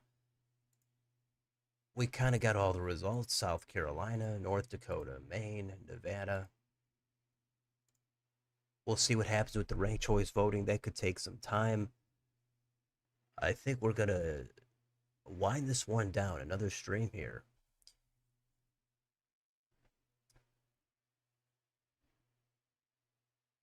Okay. Yeah, you're taking off as well. Watching some, or you've got football. Gotcha. He won by 15. Okay.